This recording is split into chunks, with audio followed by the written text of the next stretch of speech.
What up, everybody? Good morning and a happy Wednesday. Making the turn on this week. DK Show up and at it on your radio dials 105.1 FM, 790 AM. Also available to stream online at sportstalk1051.com. You got your Google Alexa smart devices, the app. Download it, take it on the go. Video streams also up and rolling YouTube, Facebook, Twitch, and Instagram. But a happy Wednesday to you all, and appreciate you making us a part of your starts. What do we got on our good old game plan for us this morning? Finally, a W in the win column for the Brewers. 5-0, blanking the Kansas City Royals last night. Had Eric Haas and Christian Yelich with a dinger each. Chad Patrick getting the starts and was pretty darn solid, considering apparently he was very, very sick on Monday, even in bed on Monday, not even with the team on opening day, but came out yesterday and did his job, going 4 2/3, 3 hits, 5 Ks. Did have 3 walks, but no earned runs. And then Abner Uribe, after serving his 4-game suspension, gets credited with the win and gets, throws into a tight situation when he did come in. And dude was pretty solid. No hits, no walks, 1K. So a much needed win for the Brewers to pick up their first win of the season last night. Bryce Terang collecting a couple of hits, 3 hits total from the leadoff spots. Good to see that. Putting some base runners on, getting some table setters on there. So Brewers will try to go for the series win later this afternoon. First pitch for that game is going to be at 12:10. 12:10. So another day game here for the Brewers. Getaway day for the Kansas City before the Brewers welcome the Reds for a 4-game series in Milwaukee. But Freddie Peralta, again, will be on the mound for the Crew, and Brewers in a position to win their first season series. We'll talk some baseball, talk some Brewers, get you some more updates on on some pitching injuries. Sounds like some good news with Brandon Woodruff and even Nick Mears getting some bullpen help back here. So we'll tell you a little bit about those guys and some injury updates because it was a big day yesterday for Brandon Woodruff. So Brewers talk, baseball talk throughout this morning. Bucks also picking up a W last night, so hey, finally picking up some wins in Milwaukee. But Giannis, again, Giannis just doing Giannis things last night. 37 points, 11 assists for the Greek Freak, ending that 4-game losing streak by the Bucks. So good to get a win in the column there as we start to wrap up this regular season. 7 games left to go here for the Bucks. But the Bucks 1 game back from Detroit for that 5th spot, 2 games back from Indiana for the 4th spot. Indiana has officially clinched a playoff spot, so Bucks aren't too far behind that. I mean, essentially they've clinched. They've got a playoff spot. It's just they haven't clinched one of the top 6 spots because all 10 teams, we know the 10 teams in the Eastern Conference for the postseason because Toronto, Brooklyn, Philly, Charlotte, Washington have all been eliminated, and Chicago has clinched a play-in. But so we know Milwaukee's going to get in. They just haven't clinched whether they're going to be a top 6 or they're going to be in that play-in round. But they're 5 games ahead of Orlando and Atlanta, who are in the 7 and 8 spot for the play-in. So pretty darn close. Yet you've got the Western Conference outside of Oklahoma City still where anybody's ball game from 2 to 10 apparently. So, but we'll talk some hoops and talk about this win for the Bucks next up. For the Bucks is going to be going up against the Philadelphia 76ers tomorrow. A little bit of a road trip here for the Bucks before returning home against Minnesota next Tuesday. So they'll be on the road against the 76ers, on the road against the Heat on Saturday, and then Sunday against the Pelicans before returning home against Minnesota. So We got hoops talk on the dockets. We'll talk a little football. We'll continue our Packers potential prospect series. We've highlighted a lot of defensive players. We hit up a couple of wide receivers, specifically two of them yesterday. We are today, though, going to talk about a couple of offensive linemen. Could the Packers? There was a rumor. Again, it could be smokescreen. It's that time of year, this close to the draft. Could be a little smokescreen, but would it surprise anybody really if Green Bay used a first round or a day 2 pick on an offensive lineman? I don't think it should surprise a whole lot of people. But we are going to hit up on a couple of offensive linemen just in case that happens to be an early pick for Green Bay. So we got a couple of those we're going to take a look at. We're going to take a look at Tyler Booker from Alabama. We're going to take a look at Gray Zabel from North Dakota State and Calvin Banks. We're going to hit up three of them. Calvin Banks from Texas. So that's coming up a little bit later on.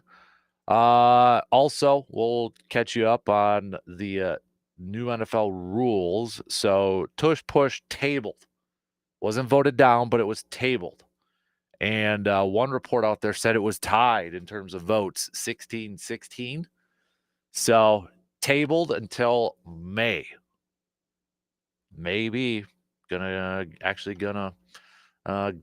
possibly happen if they can do a little bit more wheeling and dealing, it sounds like, and get some more votes, because you need 24.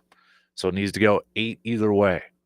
On that thing. So, but I'll admit it, closer than I thought when I initially first when it first kind of popped up. But 16 teams are in favor of it. So plus we'll go through some of the other rules that were passed and just get you updated on that. So that's coming up a little bit later on too. We'll do a little game time today.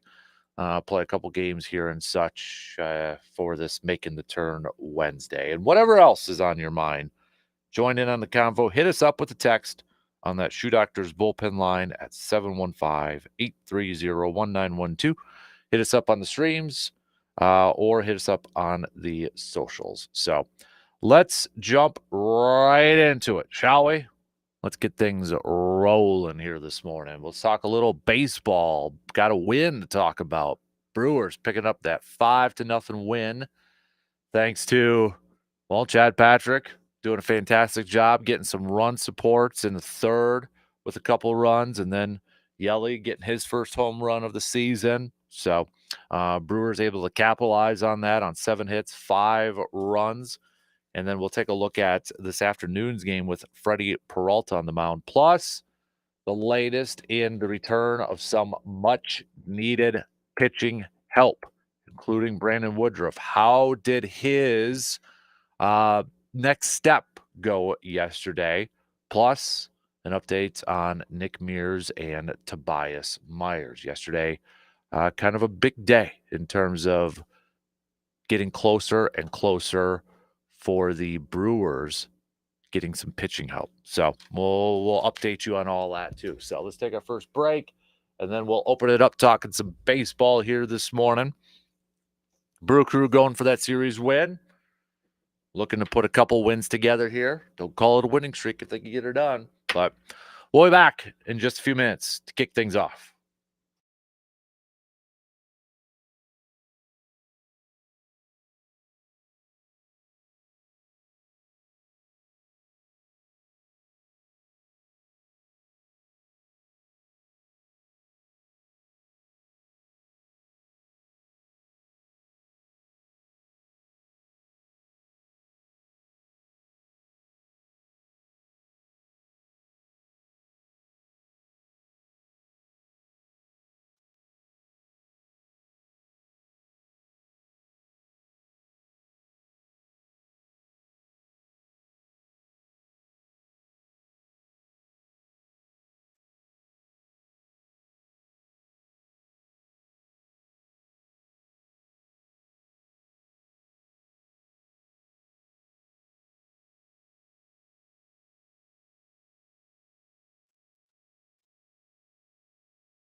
You know what season it is? It's pothole season, and potholes mean loose debris on the road that kicks up and hits your windshield, leaving a lovely crack in that windshield of yours. So now what? Simple. Give a call to the experts at Post Glass and Mirror, where their specialists will quickly repair chips and cracks to your windshield. You can trust the fine folks at Post Glass and Mirror in Chippewa Falls to get you safely driving safely. Spit it out, Dan. Man, with that repaired windshield of yours. Give them a call today, 715-229-3754, or visit them online at postglassandmirror.com. I know it's not necessarily sports related, but I mean, come on. We got to give a shout. Val Kilmer, in case you didn't hear, passed away. Long battle with throat cancer and 65 years old.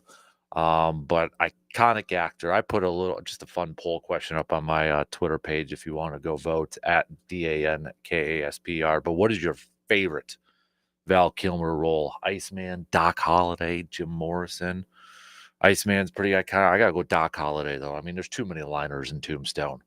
I mean, yeah, I'll be your Huckleberry sort of thing. Man, love that. Love that movie. So, all right, let's talk some baseball here to open up things as the Brew Crew picking up a W. First one of the season. All right, got to get that first one out of the way, right? And we got her. 5-0 victory over the Royals.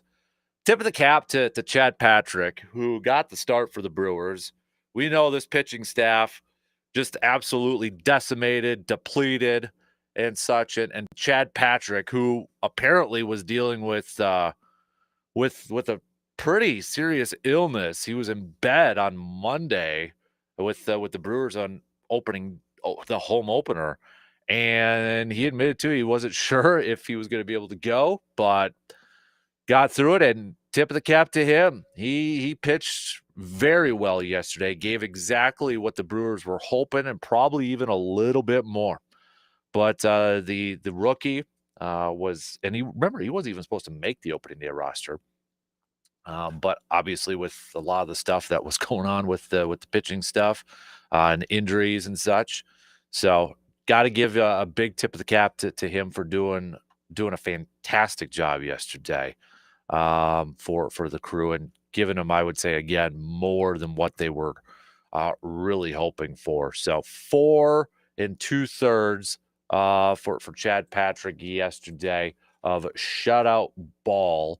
His cutter was on. That's kind of one of the pitches that he's known for, but looked fantastic out there. And then Abner Uribe, coming back from his 4-game suspension, gets credited with the win, and he looked pretty darn solid. An inning and a third, striking out 1, no hits, no walks. Bullpen doing a nice job, a really nice job after Chad Patrick went out to hold on to that win for the Brewers. And credit to the offense, too, for giving them some more insurance runs. 6th inning, putting up a couple more runs to make it 4-0. And then in that 8th, with Yelly's home run, and just adding a little bit more insurance to secure that 5-0 victory. Bryce Terang hitting in that leadoff spot. Tip of the cap to him. 3 hits, table setter, getting on base, scoring 1 run. Yelich getting on base a couple times with a walk in that home run. He scored a couple runs, so good to see the top 3 really bounce back and have a better performance. Of the 7 hits from the Brewers, 5 of the 7 coming from your 1 through 3 hitters. That was Terang, Chirio, and Yelich. The other hits coming from Hoskins and Vinny Capra in a pinch hit situation. And then, Contreras batting the cleanup spot, not credited with the hit, but did get on base via the walk a couple times too. So a nice bounce back performance from the 1 through 4 hitters after just not a good day on the home opener. So, but back to Chad Patrick. You look at this guy. If you don't know a whole lot about him, you're not the only person. Okay, you're probably not the only person out there. But this was a dude who was pretty darn fantastic in AAA, and getting a chance right away this season because of the the injuries to this pitching staff. And as he said too after the game, calling it what it is, it was a much needed win. This is exactly what we needed. This is a team that needed a win. So I think we're probably, given everything that's kind of going on, I know there were some people say, oh, he's going to get another start. And that probably, odds are probably going to happen because, for crying out loud, who else do they got? It's going to be a little bit before they get anybody else to come up here. So, but Eric Haas yesterday too, getting the start at catcher and getting things started off with that home run yesterday, and he talked a little bit about the pit.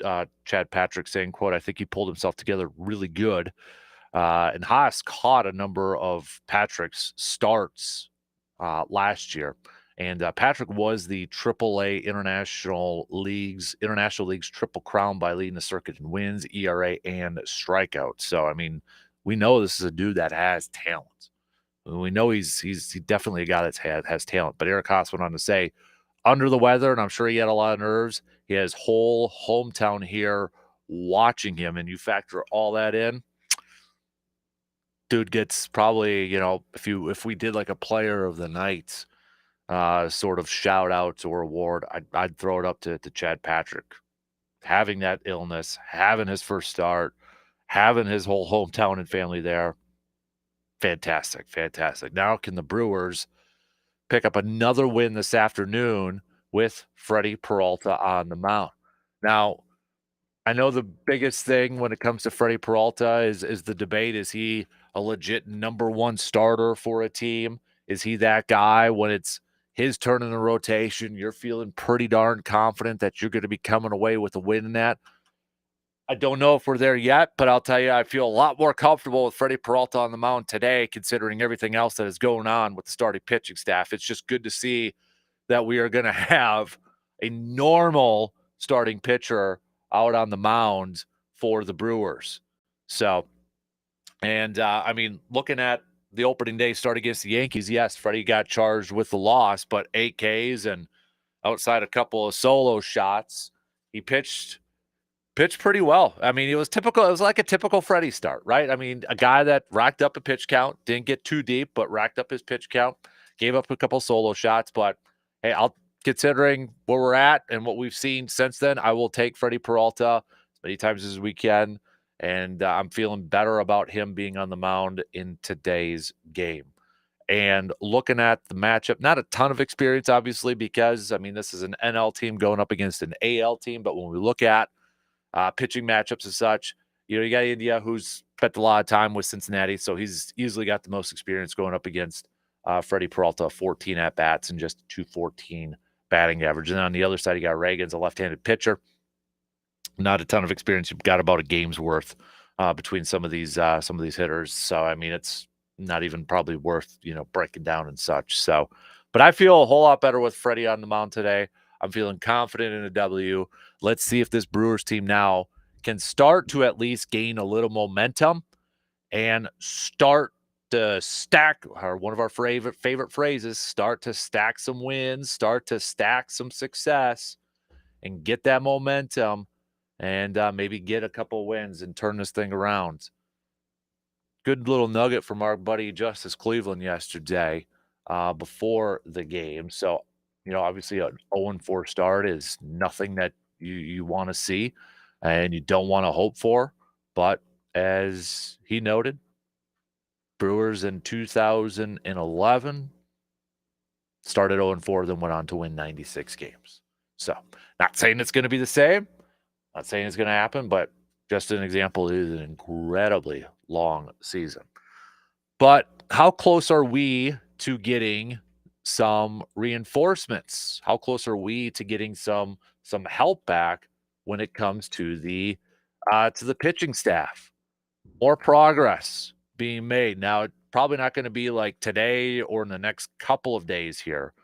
But for one, you've got Jose Quintana is expected for today to throw, or excuse me, yesterday he was expected to throw 4 innings. and then next scheduled for April 6th, and then he's eligible for April 11th. So that's next Friday. That'd be the first game against Arizona. So looking like potentially next week at some point, we could see Quintana make his debut with the Brewers. So getting a starter back in the rotation, maybe next week at some time would be a huge, huge boost to this, no question about it. Some other pitching nuggets. Aaron Savali's MRI revealed a mild strain. This is according to Sophia Minnaert.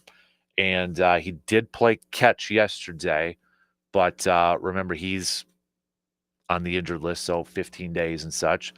Nick Mears, bullpen arm, sent to AAA Nashville yesterday on a rehab assignment, and it sounds like it went fairly well for Nick Mears. So maybe getting some bullpen help back up with Nick Mears. Little trickle down effect with him coming back. So yeah, yesterday he faced 7 batters, pitched 1 2/3 of an innings, 2 hits, 0 runs, 1 K. 10 of 15 pitches were for strikes, and his fastball was consistently above 95 miles per hour. So getting close to getting Nick Mears back. More pitching updates. Tobias Myers on Thursday will throw 2 innings in a simulated game. And then how about Brandon Woodruff yesterday? Yesterday was a big day for Brandon Woodruff. Brandon Woodruff threw 51 pitches, threw 3 ups and downs, 51 pitches against Jake Bauers and Vinny Capra. Apparently came through really good, felt great, according to Sophia Minnaert, and got good feedback apparently too from Jake Bauers and Vinny Capra. So Brandon Woodruff, another big step for him in his potential return to this lineup, probably still in May. I mean, they're going to be patient with this thing. They're not going to push it, but he got through 3 innings, 51 pitch simulated game with positive reviews. According to Kurt Hogg, he could be making a rehab start with Nashville as soon as the end of next weekend. So, end of next weekend, we could be talking about Brandon Woodruff already getting some rehab starts. Fingers crossed that we're getting there. We're getting close. We're getting close to Brandon Woodruff coming back, to Tobias Myers coming back, and it seems like Nick Mears is going to be pretty darn close. It sounds like Nick Mears is going to be the first one to come back here, but pretty darn close for Nick Mears, getting him back in that bullpen and just getting some fresh arms in there. So that's your update. Some positive news when it comes to that pitching staff. All right, let's take a quick break. We'll switch gears here for a little bit as we finish up the first hour. We're going to hit up 3 players that the Packers could potentially get in the draft.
When it comes to one-stop shopping, there's truly only one store in the Chippewa Valley that could carry that title, and that's Hy-Vee in Eau Claire. From grocery shopping and picking up some new team apparel in their sports shop, to grabbing a beverage at the bar or picking up something from their massive wine and spirits department, Hy-Vee has something for everyone.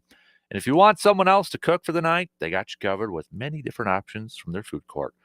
Then when you head out, don't forget to stop by and fill up your gas tank with the fuel savers that you earned from shopping at Hy-Vee. Shop smart. Shop Hy-Vee. All right. Let's switch gears here. We'll get back. We got plenty more baseball talk to get to here. But let's talk a little football here as we inch closer and closer to the NFL draft and continue our Packer potential prospect series and taking a look at, we're going to switch it up a little bit because we've really focused on defensive linemen, corners, even wide receivers. We've hit up on a few of those. But would you be completely surprised if Green Bay used one of their early picks on an offensive lineman? That's one of the rumors out there. Could be a smokescreen. Could not. But again, would you be surprised? I don't think you may not like it, but would you be surprised? Possibly not. I wouldn't be surprised.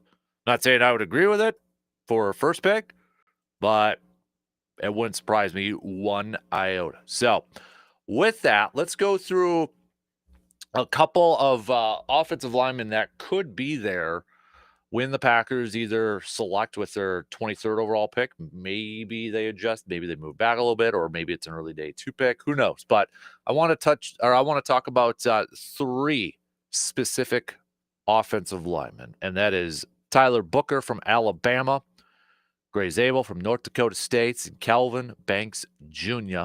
from Texas. All right, so those are the 3 that we're gonna talk about. Let's start off with Tyler Booker from Alabama. Now, he is an interior offensive lineman, and this would be a pick to maybe, and who, it might be very similar to Jordan Morgan type of pick from last year. Either one of these offensive linemen may be a very similar Jordan pick to last year, where it's not guaranteed starter, might be getting a shot to win the job, but maybe after his rookie year in a couple years could be the eventual starter. Because remember, as of right now, scheduled to be free agents are Walker, Zach Tom, and Sean Ryan. And even the Banks contract the Packers couldn't potentially move on from a year after how it's all structured such. So, I mean, again, would you be totally surprised if Green Bay decided to go out there and draft an offensive lineman early just to have that depth and protect themselves for the next couple of years? No. And one of those guys could easily be Tyler Booker, an interior offensive lineman. Here's what Daniel Jeremiah from NFL Network in his top 50 prospects has him at number 23 had to say about Tyler Booker. Booker has ideal size, awareness, and consistency. In the pass game, he sets with a wide, firm base and easily absorbs power rushers. He keeps his hands tight, and when he locks on, he wins. When he's uncovered, he looks for work and delivers some nasty shots to unsuspecting opponents. In the run game, he can move defenders lined up over his nose, and he is excellent on combo blocks up to the second level. He takes great angles, and he gathers and walls off linebackers. Sources at Alabama compares leadership qualities to those of former Tide star Will Anderson Jr. There are some concerns about his athleticism based on his combine performance, but he's still a perfect fit for a gap scheme team with a power running game. That kind of seems like that would fit Green Bay a little bit, right? Dude's listed at 6'5", 321 pounds, and going to that athleticism score, he was ranked 17th among guards at the 2025 Combine. Production score first, total score was ranked 5th. I've spent a lot of time, most of his time, playing left guard, but he did play a little bit of right guard his freshman year in 2022 and did get a start last year at left tackle. So maybe a little bit of an interchangeable offense. Like, we know Green Bay likes their offensive lineman that can play multiple positions, but he very much so is probably more suited for the interior, especially when it comes to his run blocking skills. I mean, this is a guy that you want in the interior, left guard, right guard, and you want Josh Jacobs, your running backs, to just follow this guy. You want to run behind this guy. This is a road grader. All right, this is the road grader. You draft this guy to help improve your run blocking, and to really anchor your interior offensive line. So while he's got a little bit of experience playing at tackle, mostly would be suited for that interior offensive line. But the next couple of guys that we're going to talk about here quickly are guys that provide some position versatility, which is a huge check mark when it comes to Green Bay. North Dakota State's Gray Zabel. Zabel's a versatile offensive lineman with excellent toughness and awareness. He lined up at left tackle in 2024, but he has played 4 offensive line positions during his collegiate career. Daniel Jeremiah continues to say, I believe he's best suited to play guard at the next level and pass pro. He has quick feet, stays square, and catches and absorbs rushers. His lack of length shows up on the perimeter. He allows defenders to capture his chest, but he still possesses the core strength and balance to stall their push. He shows the savvy to snatch rushers when they get overextended. I love his ability to fit up and drive defenders in the run game. He has a great feel on combo blocks. He's always looks to finish. He has nasty playing style, but he doesn't get caught off balance. He's aced every test in the offseason from the Senior Bowl to the Combine. Overall, day one starter at guard. So, I mean, some of that stuff probably reminds a lot of you a little bit about what Jordan Morgan's write-up and draft profile was last year. You're going to hear arm length when it comes to offensive linemen and these tackles coming from the college to the pros. Arm length is a big one where you see some tackles in college going over, and you hear a lot of people say, well, they're maybe better suited for interior, for a guard because of the arm length. But Jordan Morgan was kind of the same. Brian Bulaga was kind of the same. Brian Bulaga was kind of knocked for his arm length, and some people thought he was better suited to play guard in the NFL. Carved out a pretty damn good career at right tackle for Green Bay. But you look at Gray, in 2022, he played 15 games with 7 starts, left guard and right tackle. Then in 2023, played left guard, right tackle. 2024, started all of his games at left tackle. So again, that position versatility. And there's even some talk about him where teams might ask him to snap and learn a little bit about the center position, get some more experience over there. But he has played every guard position and every tackle position. And if he's able to go out there and get some work in training camp and mini camp and preseason, even, snapping the football, boy, that fits so much for what Green Bay wants, right? That fits so much what Green Bay looks for in their offensive line. I mean, this is a guy that checks a lot of boxes. And then the other guy that we're going to be talking about is Kelvin Banks Jr. from Texas. Jeremiah says Banks is a thick, sturdy left tackle. And pass protection, he launches out of his stance and shows the ability to sink and bend his knees. He keeps his hands inside and is patient with his punch. When he struggles, it's because he sets up too deep or his feet settle too early. Both those areas can be cleaned up. In the run game, he has initial knockback power, but he doesn't always strain to drive and finish. He is nimble to adjust and pick off defenders at the second level and on the perimeter. Some teams see him more of a guard, but I believe he can hold up at tackle. Overall, Banks has some things to clean up, but I like his core foundation of strength and agility. So, again, this is a guy that spent a lot of time in college at left tackle. In fact, in 2022, started all 13 games at left tackle. 2023, started all 14 games at left tackle. 2024, he won the Lombardi Award, which is the nation's top offensive lineman, the Outland Trophy, top offensive lineman, defensive lineman, and started started 15 games at left tackle, missed the SEC championship game due to an ankle injury. So again, played all at the tackle position, played at left tackle, but some thought, could he play at that guard position? Could he play in the interiors? A little bit of a longer arm length than Gray there. Gray had a 32-inch arm length, according to his draft combine measurements. Kelvin here's got a 33 and a half, so 1.5 inches longer there. But again, position versatility. He's a guy that has a ton of experience playing left tackle, but maybe you could slide him in and play him at different spots earlier on in his career. The left tackle, I think, is still a little bit up in the air when it comes to Green Bay in terms of their future. You know, we heard Goody and Matt LaFleur at the owners' meetings this week say Jordan Morgan is going to compete for the left tackle job.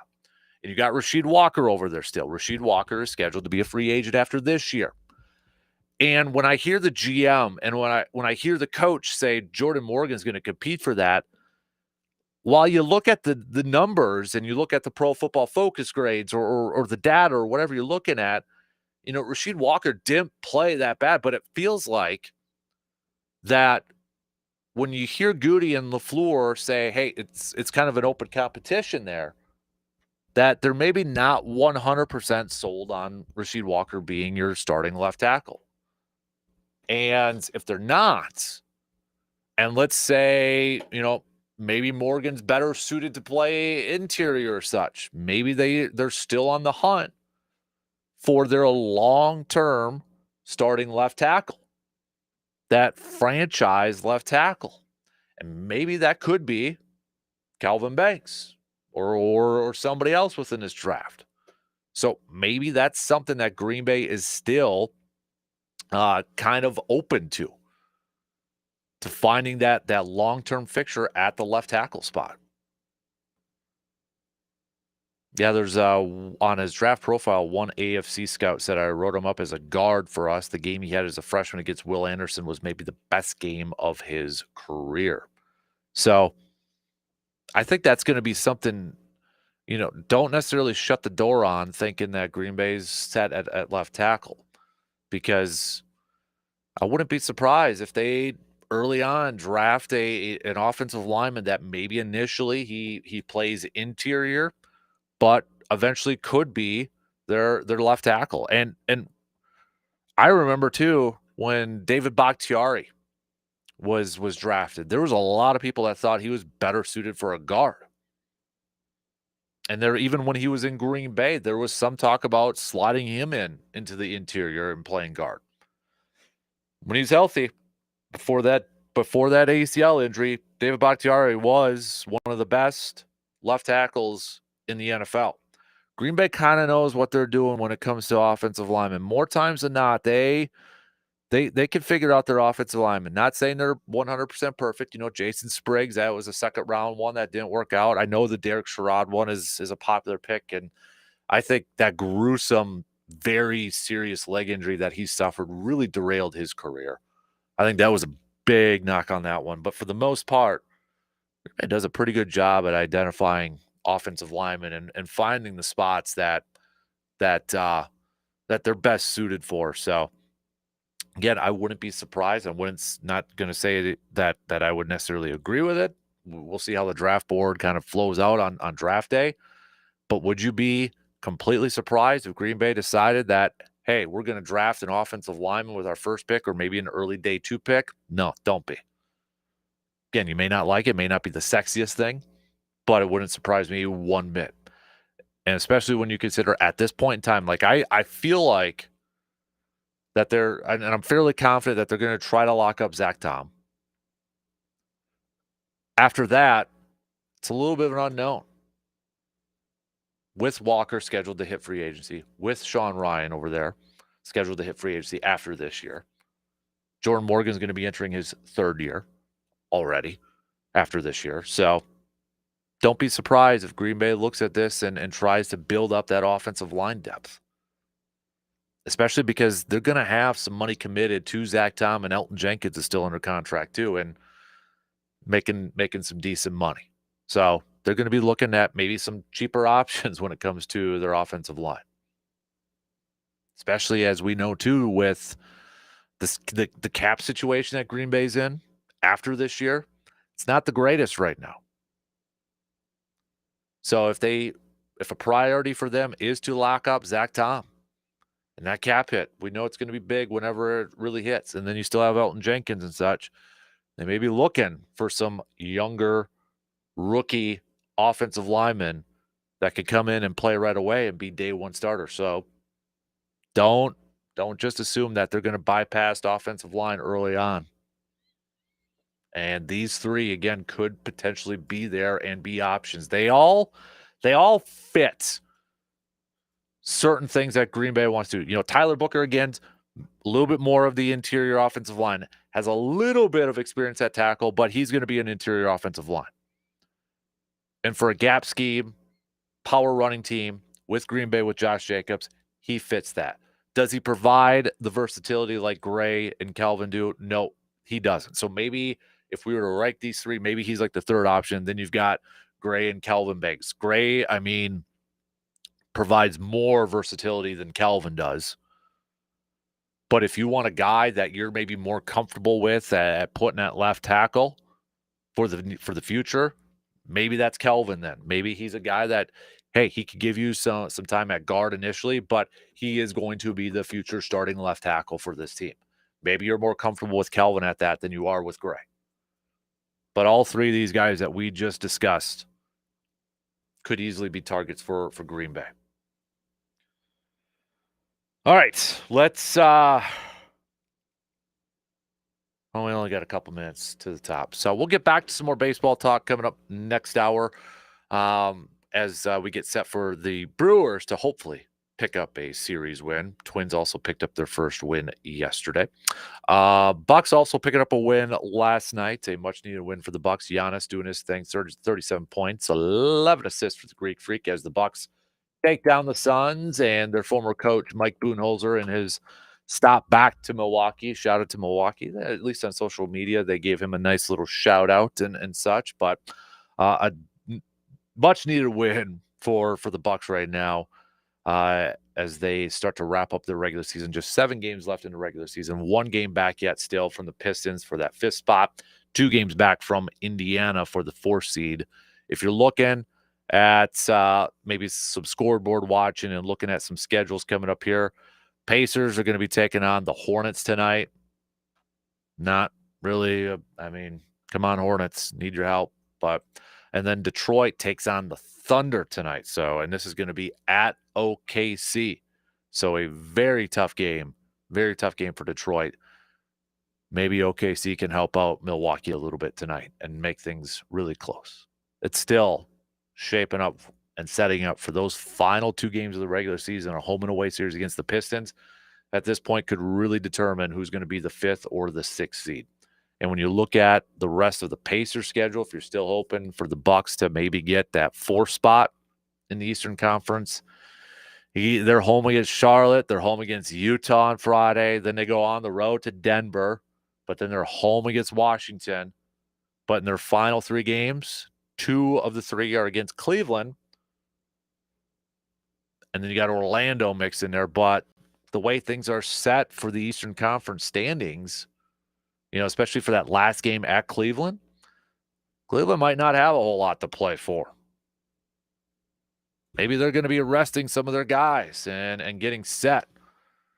I think the best thing is that maybe Boston can make it a little bit closer. Boston's 4 games behind Cleveland right now, and they've won 9 in a row. But by the time we get to that Cleveland and Pacers series, Cleveland might have that 1 seed wrapped up and not a whole lot to play for. But we'll get back to more Hoops talk. She's back. How was the game besides the win or loss? Besides the scoreboard, was a good trip. Was it? Catch. You got one? I got you your requested, You hand-delivered, look at that. stood in line for 112 years. Was it long? Just it wrapped all the way around it yes. twice. Thank you. Yes, you got your uke shirt. It was good time. It was good energy at the field. Fun to be there for the tribute. And overall, aside from stinking it up on the 11-1. So was that your first time there, or has it just been a long time since? It's been a long time. It's my first. It's like I haven't been there since it's Miller Park. So put it in perspective. Gotcha. Yeah. Okay. So yeah, not too bad all the way around. So you go again? I would go again. Good group of, I have to say, great bus group. Yeah. Super fun. I heard some beers cracking at 8:39 on the road. Knew we were in for a good day. A little bit more like Lambeau weather, cold outside for the tailgate. Yeah. But fun. What'd you think about yesterday? Did it put a little bit more spring in your Brewers fan step? It did. Fine. Okay. We got the first one out of the way. So that's the hardest one, right? It's always the hardest one. And it reminded me too, being there, even though the game was lousy, you're still at a game. Mm-hmm. You're still there at the field, and you're still, surrounded by Brewers fans.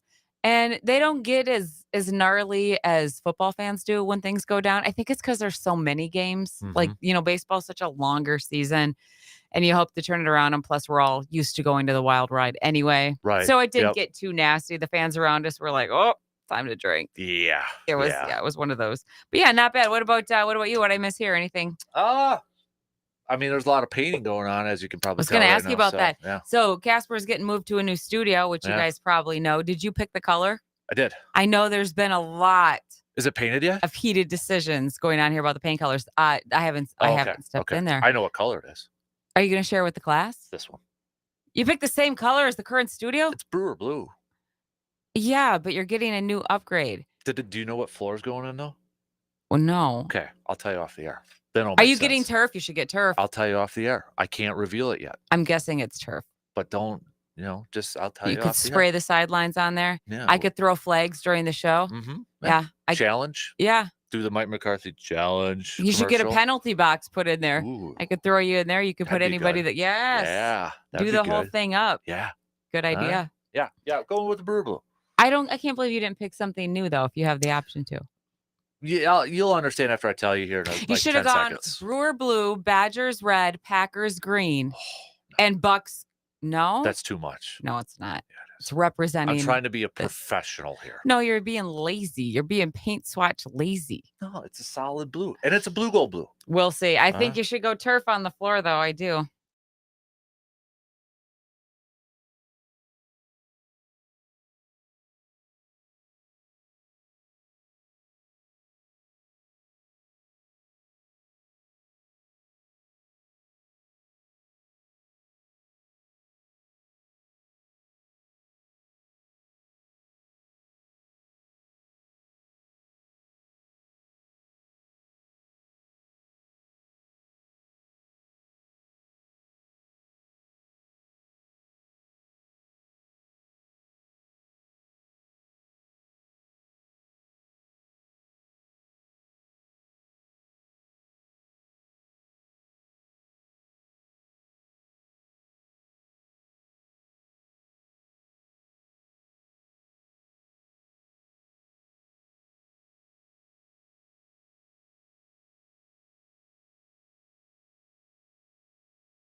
Second hour kicking off right now on this Wednesday morning of April 2nd. A big thanks for tuning in, however, wherever you may be tuning in from on a rainy start. If you're in the Chippewa Valley or the surrounding area. Coming up, we'll get back to some more baseball talk. Brewers in just a few hours from now looking for a series win against the Royals. Freddie Peralta will be on the mound for the Crew. So we'll talk some more baseball. We'll talk some more hoops as well with the Bucks picking up a W last night, a much-needed win as we start to wrap up the regular season and inch closer, a little bit closer and closer to the postseason. So Bucks just 7 games left to go here. And we'll hit that up coming up in just a little bit. Got to give a big time shout out to our good friends at Carpet City Flooring Center. We got Jason and Aaron over there. Happy 10-year anniversary to Jason and Aaron, and a very happy anniversary to Aaron, who is, well, married to the greatest guy in the world. She's a pretty, pretty lucky girl over there. So she should count her blessings every day that she's married to Mr. Jason over there. So happy anniversary to those two. And excited too, because we got some fun stuff planned with our good friends from Carpet City Flooring Center when it comes to the new studio coming up here soon. More details to come. I'm not revealing it yet because I want it to be a surprise for everyone out there. Let's get back to some more baseball talk as the Brewers, as we mentioned, picking up a win last night. Chad Patrick in his debut, off to not too bad considering. Dude was sick in bed on Monday.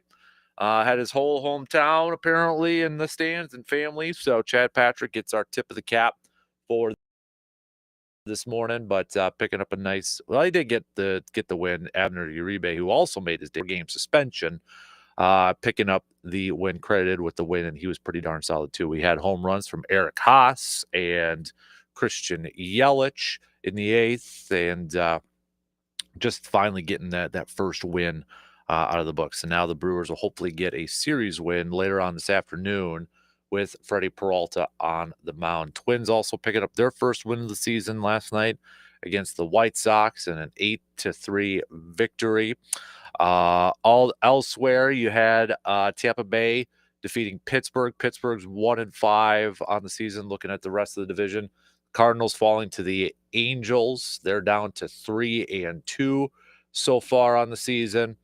And Atlanta still winless, but Dodgers picking up a 3-1 victory over them. Dodgers undefeated so far.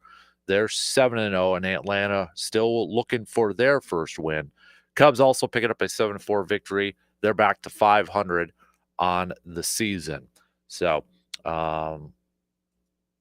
was that? Yeah. So, getting my days mixed up over there too. So, getting close to tomorrow will be 1 week already into the regular season, as tomorrow was 1 week from opening day and such. But and then I forgot to mention the Reds right now. Reds sitting there at 2-3. So your Central, your NL Central updates: Cardinals 3-2, Cubbies 4-4, Reds 2-3, Brewers 1-4, and the Pirates sitting there at 1-5.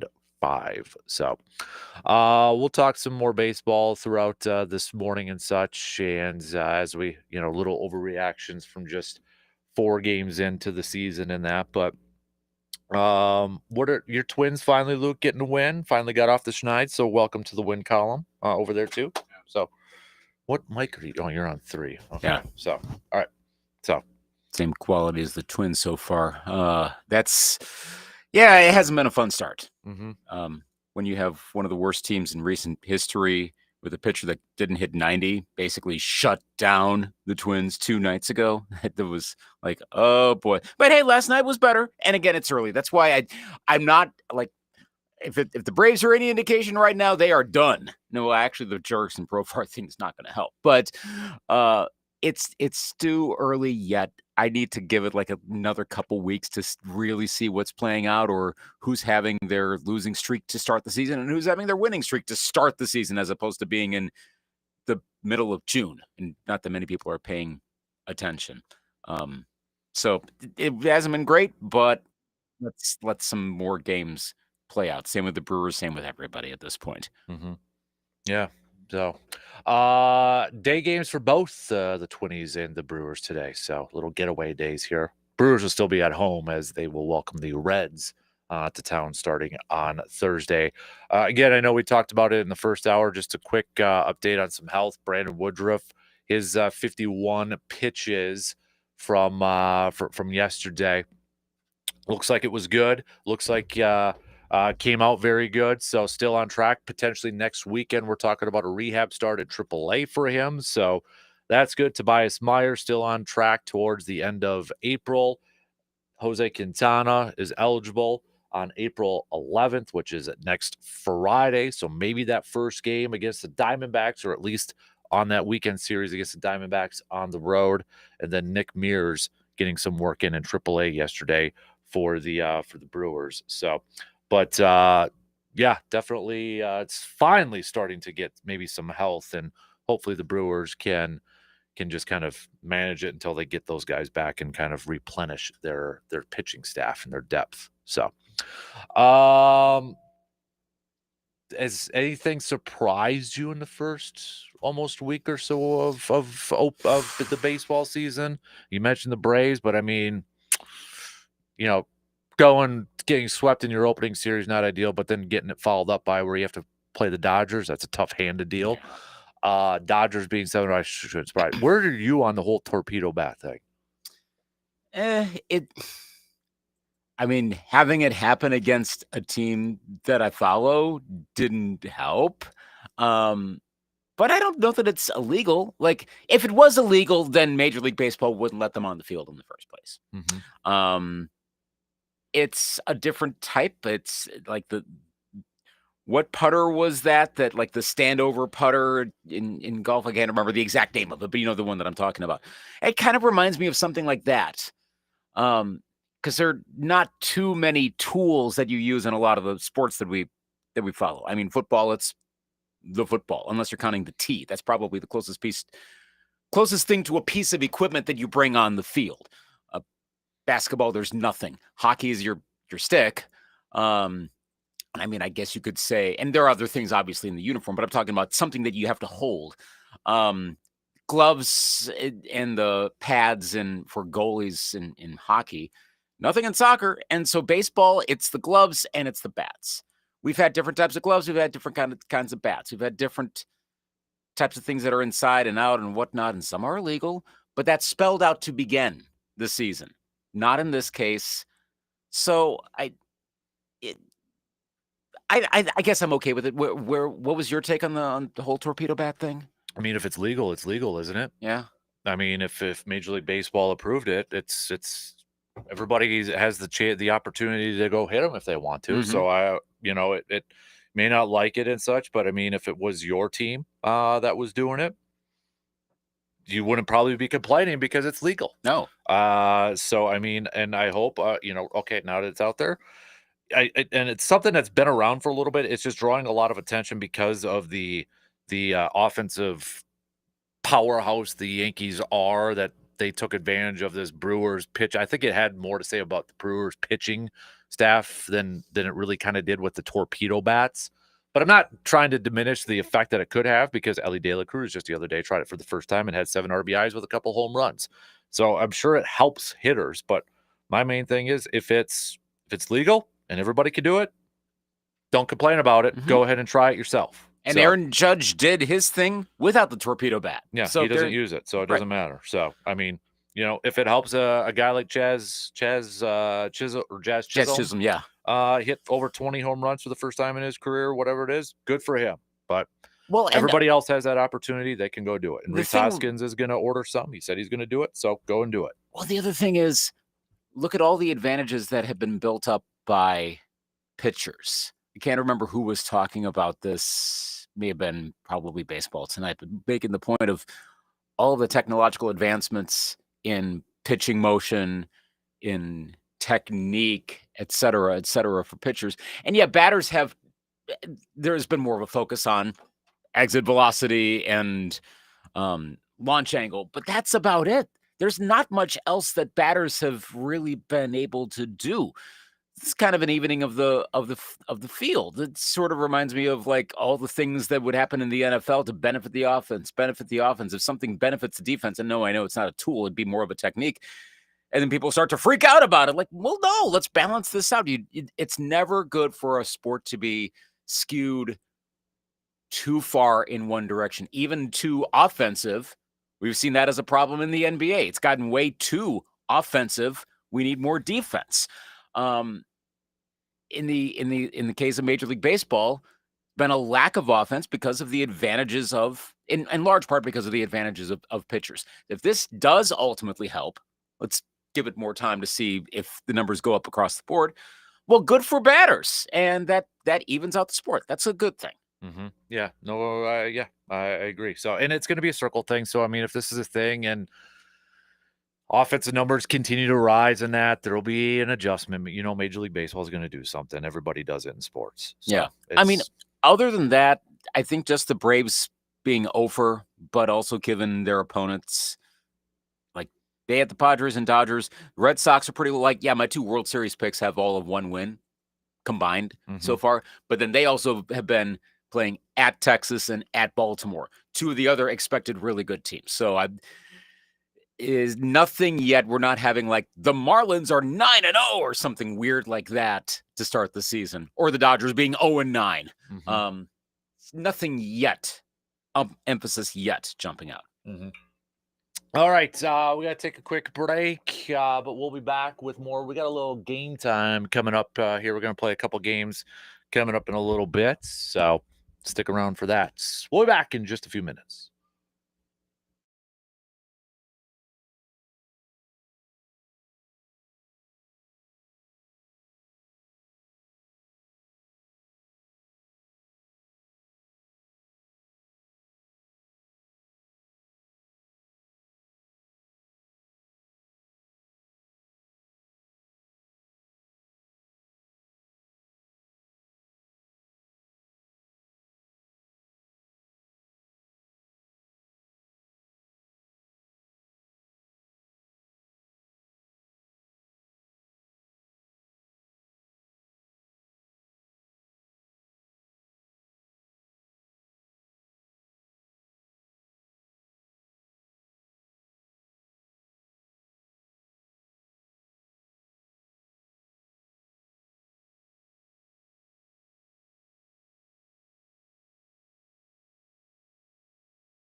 Have you started any spring cleaning yet? If you haven't, don't worry, because we haven't at the house either. But spring cleaning doesn't have to be just dusting the shelves or cleaning those windows.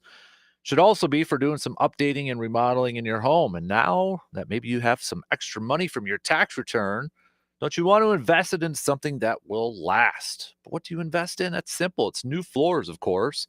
Whether it's for your home or workspace, Carpet City Flooring Center in Eau Claire is your flooring headquarters. If it's carpet, luxury vinyl planks, or tile you seek, they've got the best options at the best prices in the area. Our family has used Carpet City Flooring Center in Eau Claire many times over the years, and we've been so impressed with each project. From carpeting the stairs and bedrooms to even tiling the man cave and some vinyl floors in the laundry room for grandma. Carpet City Flooring Center helped us select the best floor for each project that fit our budget, and they can do the same and will do the same for you. So give them a visit and let the team at Carpet City Flooring Center help you totally transform your space with some brand new, awesome looking floors. All right, so we'll get back to some more green and gold here this morning. Talking offensive linemen is the topic of discussion for Green Bay. Joe, when it comes to offensive linemen, because we've been doing a Packer potential prospect series here, may not be the sexiest pick, may not be your favorite, but would you be surprised if Green Bay drafted an offensive lineman for their first pick? No. Not in the least bit. And it was interesting when you look at the where the offenses are going right now in the NFL, and they tend to be a little bit of sheep where they just follow the leader, so to speak. Last year, you had the most running backs with 300 plus carries, I believe, since 2010. And so I think Green Bay's offense. I think it's evolving, and again, I don't want to say they're going to abandon the past, but the best way to continue to build Jordan Love and to put him in a good position is to have a good running game. And you saw Josh Jacobs, what he was able to do last year, and again, many more carries. I believe 60 plus more carries than Aaron Jones ever had in one season, and so I think they're going to lean very heavily on that. It wouldn't surprise me at all. And again, you said it, not a really sexy pick, but going back-to-back years drafting offensive linemen, and when you start looking at the dynamic, and again, you're looking at Zach Tom's going to get paid. Do you pay Rasheed Walker? All of those types of things. And both Goody and LaFleur talking this week that Elton Jenkins will be moving to that center position. Wouldn't shock me at all.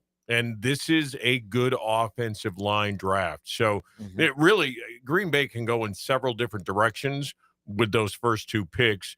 I think they will probably draft multiple offensive linemen this year. I kind of upset a few people because saying they're not drafting an offensive lineman in the first round. But, that's what some listeners said in the first round or first hour here. Which, they scoffed at you? They scoffed. Why? How dare they scoff? But, I look at it from this, and maybe I'm overthinking it.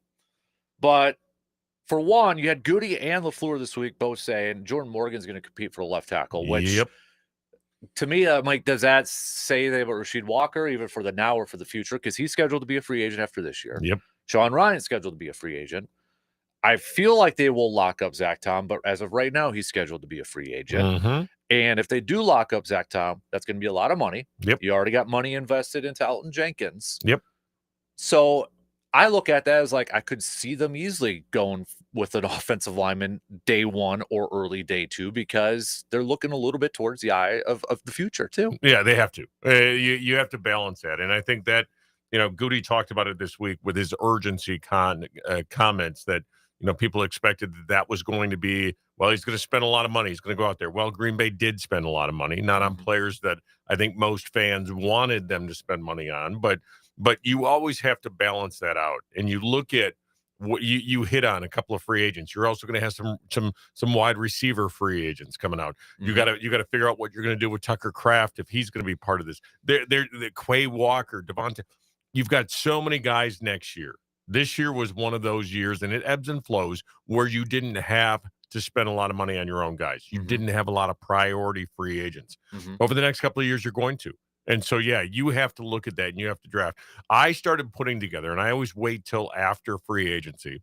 I started putting together my draft board, and right now I've got Green Bay taking an offensive lineman more towards those middle rounds than early in the draft, because I think that there's depth, and Green Bay has shown and proven that they can get guys in that 3rd, 4th, 5th round, even 7th round, like a Rasheed Walker, and put them in and turn them into football players. So, yeah, I do see Green Bay going multiple picks on that offensive line. Yeah, and I do wonder, going back to the Walker and Morgan thing, does that say anything how LaFleur and Goody view Walker? Because I don't think he played awful last year, but the fact that they're already saying Morgan's going to – it's pretty much an open job at left tackle this year. Or is it more of a saying of like, we drafted Jordan Morgan in the 1st round, so we're going to give him a shot to win that left tackle job? Yes.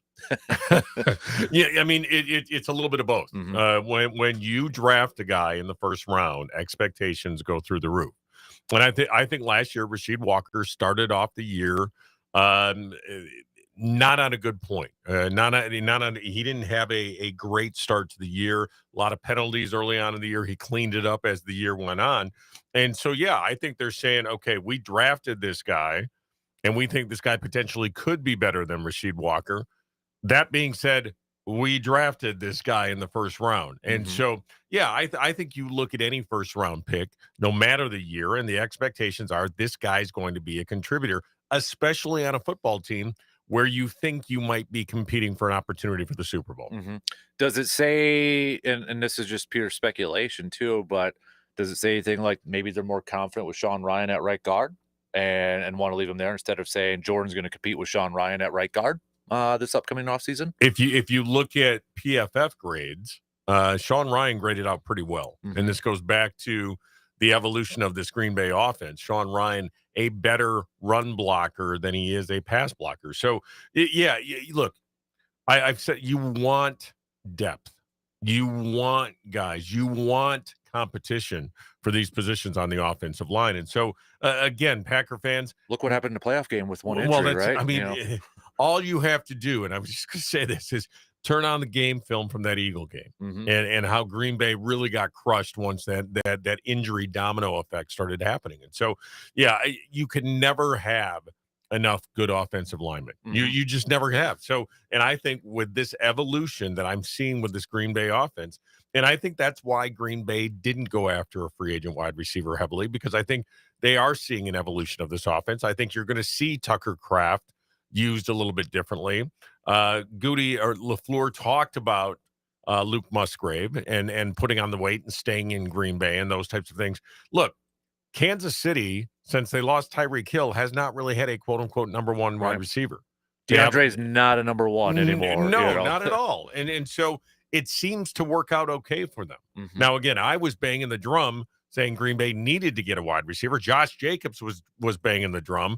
We need a number one wide receiver. But I think this offense, I think what you're seeing over the last couple of years is a true evolution. And again, going back to your original question, wouldn't surprise me at all. And I wouldn't be disappointed with a 1st round offensive lineman. We talked about a couple of wide receivers the other day, and I look at this group of receivers, and it's interesting to me because I feel like if you want a speedy guy, they got those. If you want a tall guy but maybe not as speedy, they got those. Yep.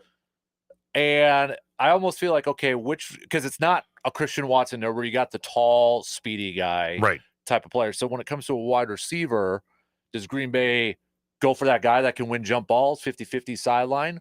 Do they go with a speedster, Matt Golden type? Yep.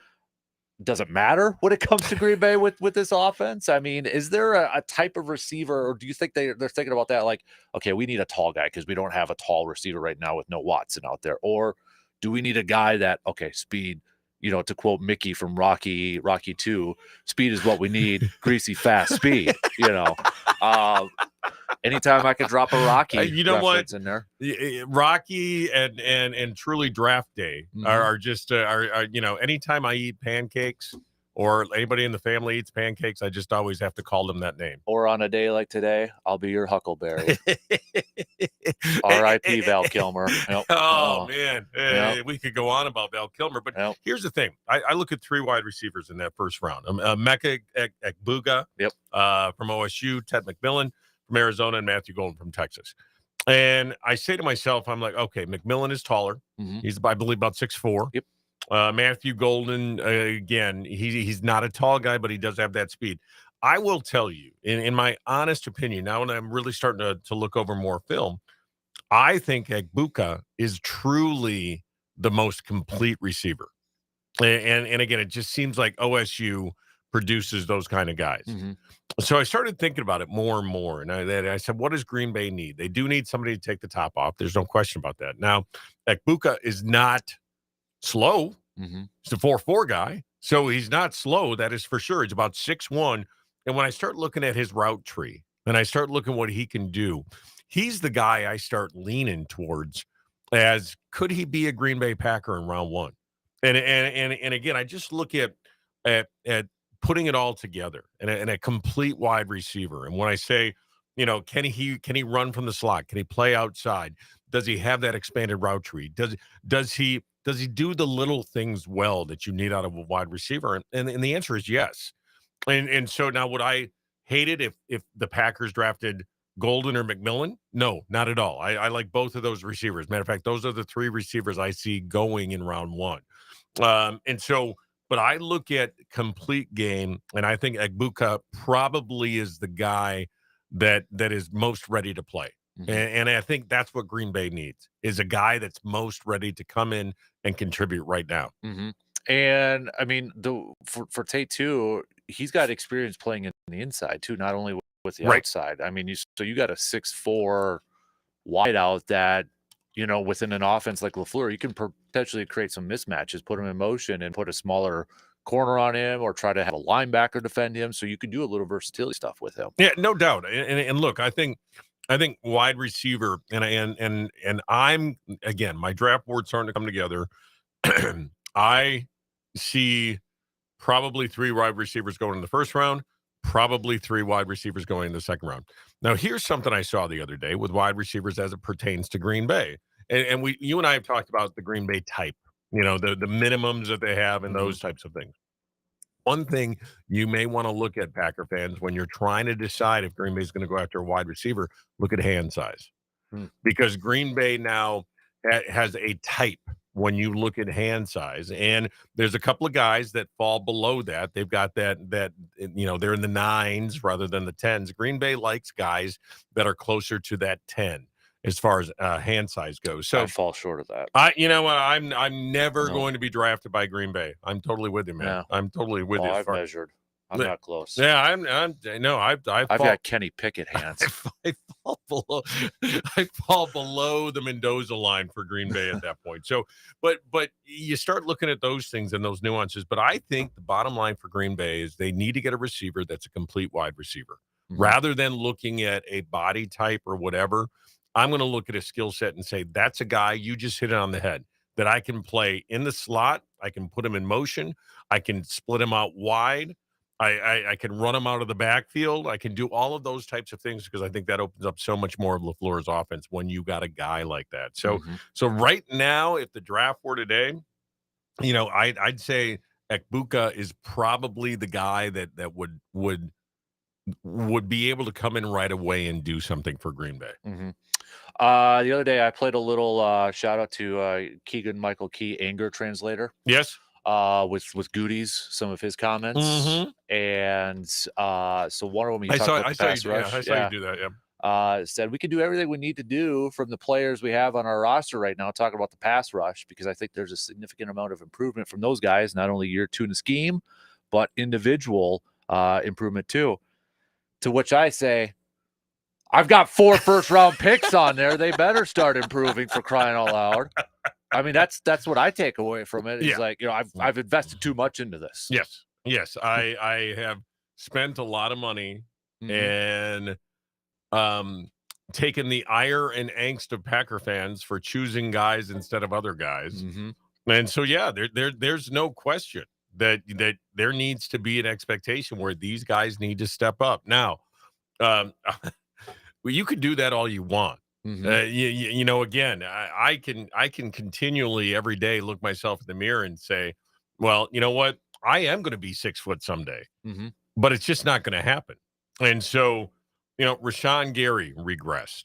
Lucas Van Ness regressed. You know, when you're looking at guys like Brenton Cox and Enagbari, that you didn't invest high draft capital in, and they're getting more reps than some of your first round guys and early in the draft. Yeah, look, Goody right now, in my opinion, his seat's not hot. It's warm. And especially when you look at it from a draft standpoint, because he hit on some great picks last year as far as later on in the draft. And I'm not ready to say Jordan Morgan's a bust or anything like that, but we didn't see a lot of him, obviously. And again, injuries played a role. You've got Lucas Van Ness. You've got Rashawn Gary. You know, you've got these guys that you've invested in. I think Goody, from a draft standpoint, I think the pro personnel department of Green Bay is great. I think it's its strength right now as far as going out and either going after free agents or, you know, making late, trades or acquisitions with players on other teams. But right now, their draft seems a little suspect. And so I think Goody needs to nail this first rounder. I think this guy needs to come in and play right away. And again, going back to your comments about his first round picks, yeah, he's invested a lot. So gosh darn it, you guys got to play. I believed in you. Now prove me right. And so I'm totally with you on that. And I'm skeptical. I am too. I'm very skeptical to not do anything. I scratched my head a little bit. This is, I'm not unhappy with the offseason, but that's the one position I think Green Bay needed to do something with. All right, before I let you go, do you agree with how Goody is handling the Jair Alexander situation? Yeah. That's another situation where if you read between the lines, you know, we spent a lot of money on him, and I'm not going to give him away for a ham sandwich. So, you know, at this point, they're not hurting in the salary cap department. And they're going to wait. It's probably going to be a draft day thing if he's going to be traded. If he's not traded draft day, I think at that point they probably move on afterwards. But yeah, I think he's doing it the right way. If Green Bay had salary cap issues, I guarantee you he would have already been cut. And so, yeah, I think, you know, we spent a lot of money. He really didn't pay us back in play for how much money was spent. So we're going to try to get the best deal we can, whether that's a second round pick, a third round pick, a fifth round pick, whatever it is.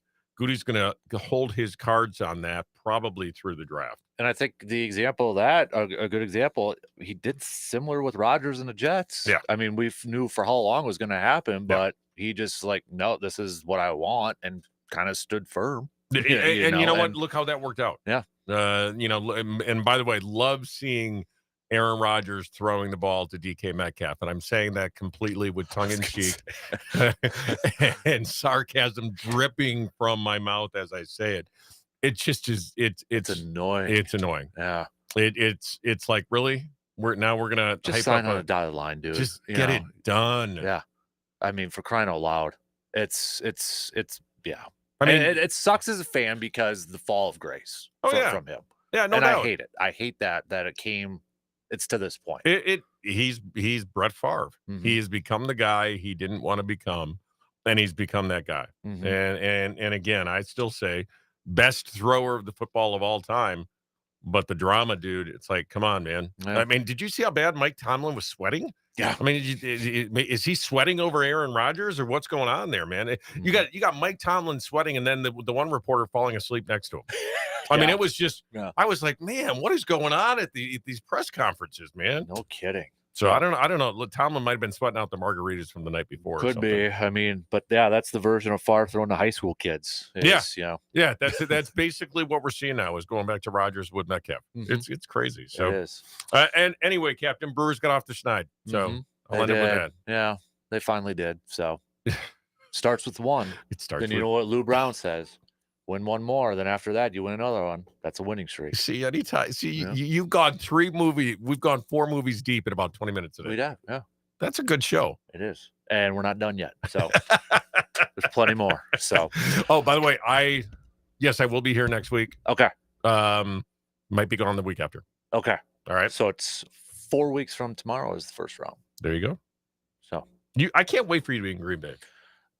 Yeah, I'm a little nervous. I think it's just the unknown and how big it's going to be. Yeah, So because you're at somebody's house, right?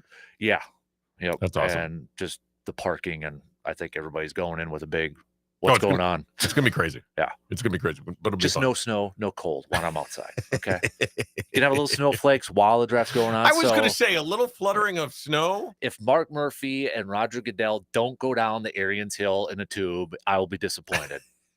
Together, holding hands. Yes, together. Wee. Good stuff, Captain. Take care, man. You bet. You got it, bud. All right, quick break. We'll be back here to finish up the second hour after these few words.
Sign up is open for the 5th annual Casper Classic coming to you Friday, August 1st at Lake Hallie Golf Course. Just head to sportstalk1051.com and sign up your 2-person team. And if you want to do the 7:30, the early bird one, you have to do it before Memorial Day. Sign up before Memorial Day. So otherwise, everything else is the same. 10 a.m. tee times, 1 p.m. tee times, flying off the shelves. So get in there and sign up your person before it's too late. 2-person team, $90. Includes your round, cart, lunch, a couple of drink tickets provided by Park Ridge Distributing. All that good stuff. Already 5th year coming at you. New location, Lake Hallie Golf Course this year. Just saw this a little bit on social media, by the way. Xavier McKinney posted on his Instagram account him and Jair Alexander working out. So you saying there's a chance? Maybe not. Maybe don't read too much into it, but I don't know. But I think it's this way. I think probably Xavier McKinney really wants Jair Alexander back and such. But Yeah. And they, from all accounts last year, they formed a pretty close bond and such. So it could be dudes work out together on other teams and such. So, I mean, I don't know if I read too much into it, but, we'll see how it plays out. But that's going to get run on social media. So that's what happens. Yep, exactly. So, but it's out there. So start to speculate, Packers fan. I will say this. If Jair plays, I ain't going to be upset if he's back on Green Bay. I wouldn't be. I mean, if they can get him for a decent amount of money. Well, he's under contract. Oh, that's right. You're right. So, I mean, if he plays, I wouldn't be upset. I mean, so it would be a decent amount of money. It's not like he's taking up like 15% of the salary cap and he's injured for 14 games. No. Right. So, and if he can be what he used to be, then you'd want to have that. More depth is always a good thing. Yeah. I mean, I'm probably not, but I don't. Unless you get somebody who's willing to offer you like a round 2 pick or something, then it's like, oh, okay. Yeah. But and to be real, that's probably not going to happen. No. So, but we'll see how it all plays out. But get ready for a lot of Packers fans on Twitter/X. Be like, ooh, what does this mean? He's coming back. Angry translator again. Got to do the hands. Oh, with Keegan Michael. You know what I'm talking about, right? Yeah. With the hands there. So. About 10 minutes to the top of the hour. Coming up, we'll play a couple of games in the next hour and such. But we are starting to wrap up this NBA regular season. For a lot of people, they're probably saying, "Thank God," because I'll admit it, I've kind of checked out a little bit because the Bucks stink right now, and still a playoff team. Yeah, if only because the Eastern Conference sucks. The threshold to get in is basically, are you in the Eastern Conference? Because if they were in. To be fair, well, yeah, if they were in the Western Conference, they'd be in the play-in based off wins. Okay, so. They'd be the 9th seed, but they're the 6th seed right now in the Eastern Conference. Your T-Wolves are the 7th seed, but going back and forth between Memphis.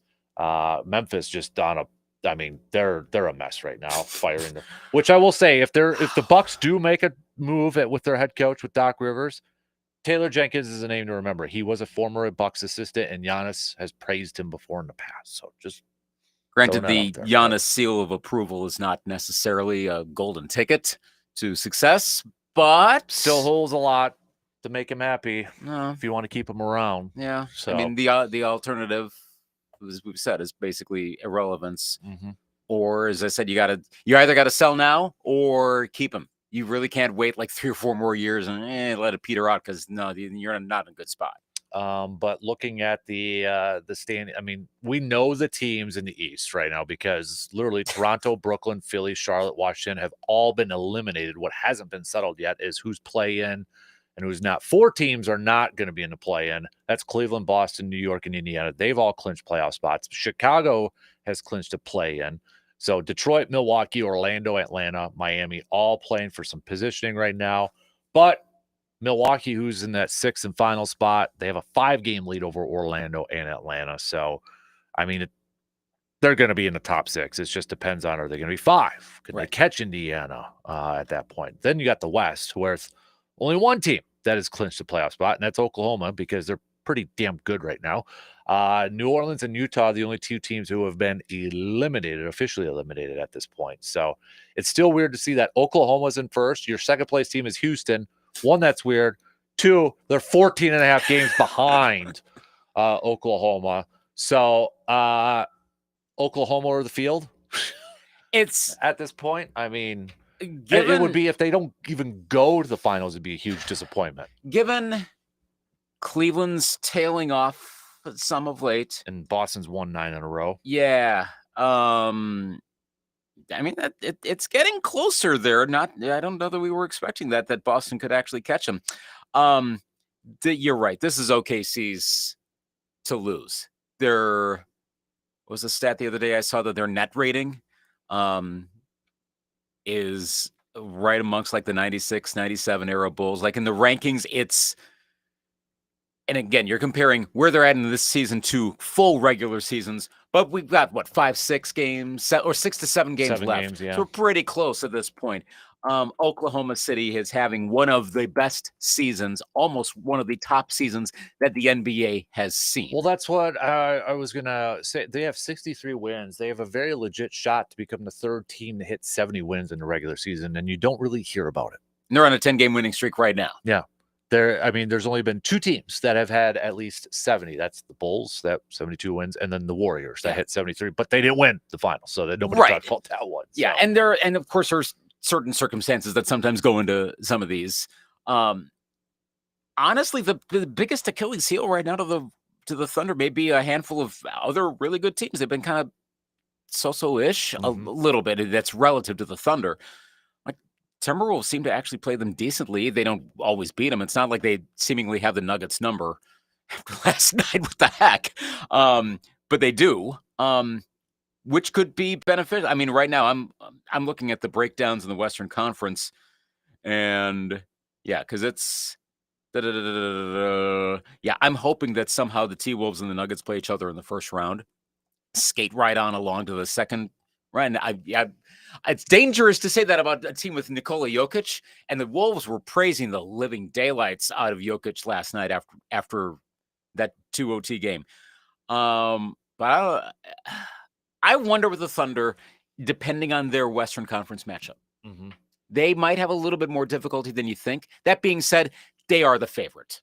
Looking at, so obviously we know the Warriors lost that finals against Cleveland in that season, but every other team, I mean, Bulls won the championship. The Lakers, with their 69 win season and the 71-72 season, they won a championship. Then you got the Bulls again, the 96-97, where they won 69 games. They won the championship. Oklahoma already has 1, 2, 3, 4, 5, the 5th most wins in NBA history. No. Not quite, because win percentage, it goes by win percentage here. But then you got Philadelphia 76ers in the 66-67 season, 68 wins. They won the championship. The Celtics in 72-73, 68 wins. They lost the Eastern Conference Finals. But everybody, Boston, Chicago, Lakers, 67 wins. They won. I mean, so. Yeah, and if you want to do the net rating thing, so again, the ratings right now, the Thunder are tied with the 95-96 Bulls. That's the 72-win Bulls. Correct. Just to put that in. And just to explain it, it's kind of like DVO. It's not DVO, but it's like that. Net rating is the difference between their offensive and defensive rating. So how much better or worse, I'm reading the AI overview, which is always a dangerous thing to do. Probably reference hockey in here somehow. How much better or worse a team performs on an average of 100 possessions. And we always hear about the per 100s in NBA. It's like the baseline, if you will. So they're tied with that team. They're ahead. Number 3 were the 96-97 Bulls. Then the 16-17 Warriors, the ones that lost to LeBron.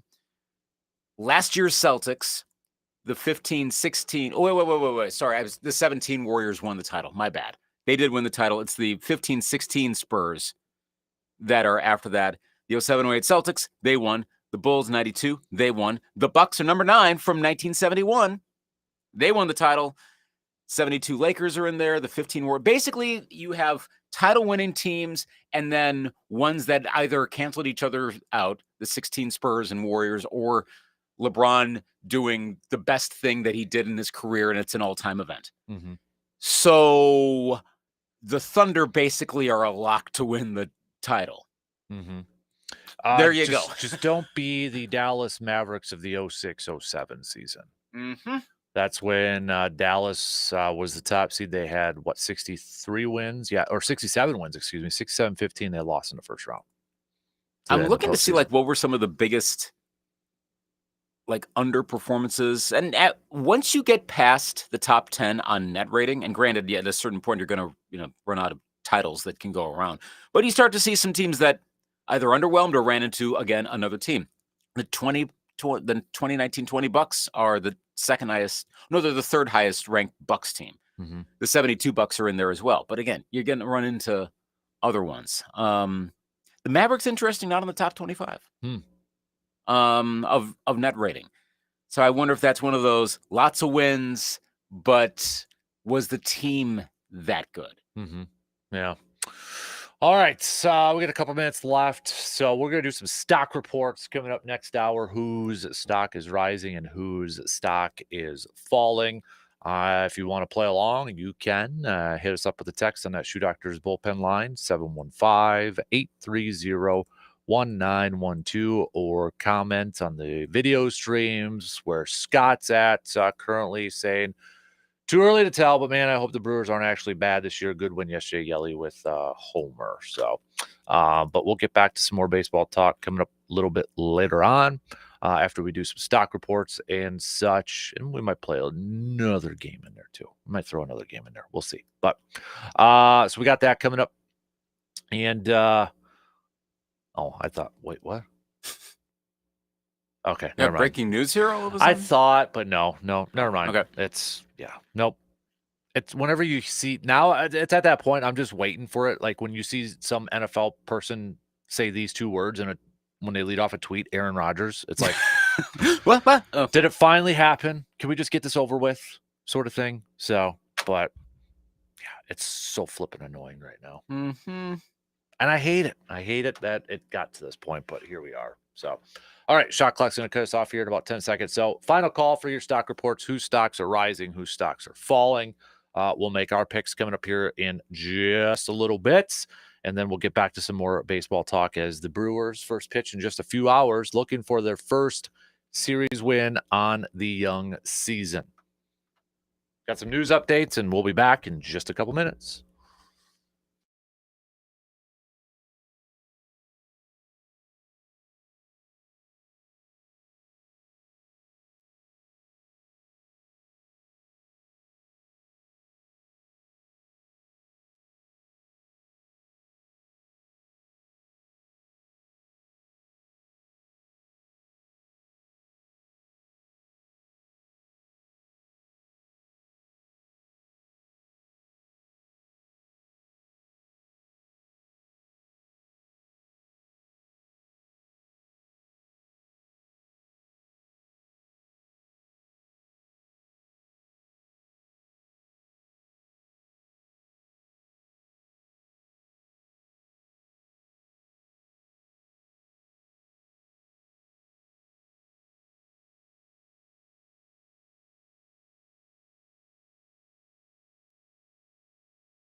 Final hour kicking off on this rainy, wet Wednesday morning, but bring on the rain to get rid of that white crap that's out there.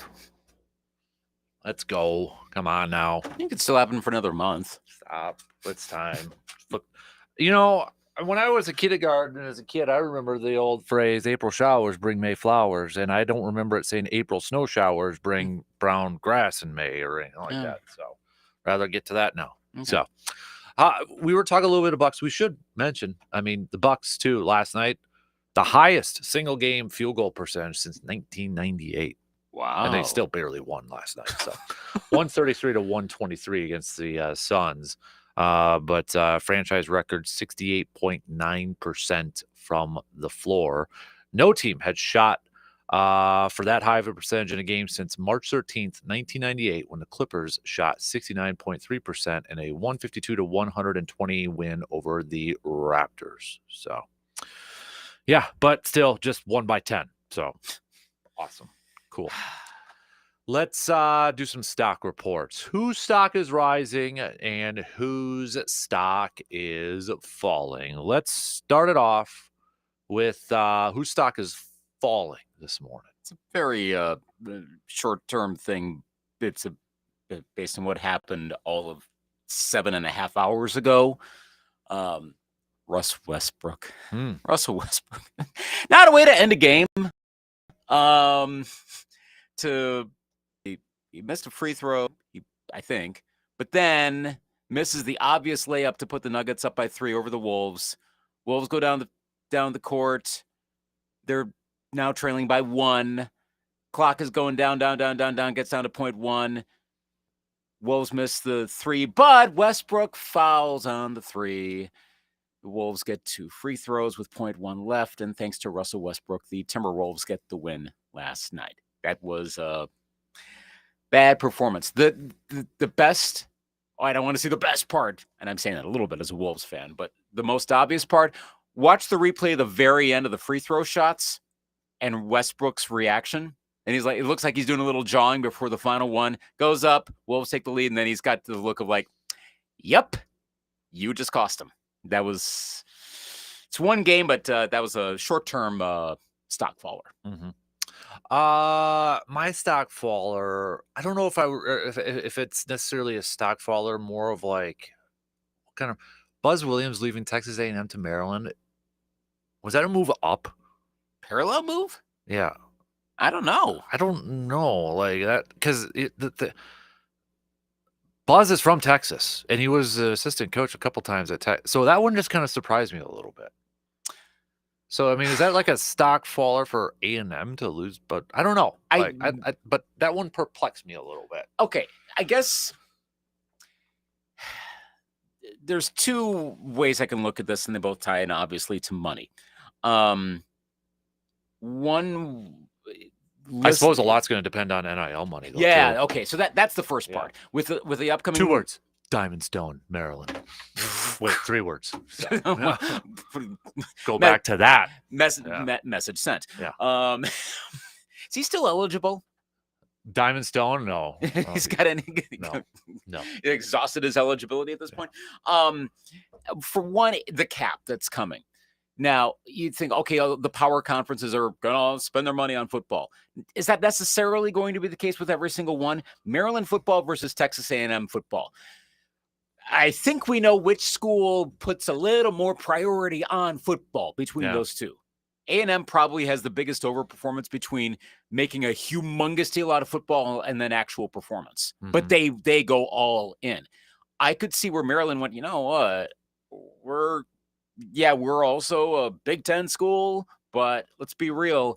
Basketball is going to be a little bit bigger of a deal. We will be able to spend more money, Buzz, than you're going to be able to get from A&M. They may let you wither on the vine, and they're not going to worry about that. The other thing, I'm making a little conjecture with this.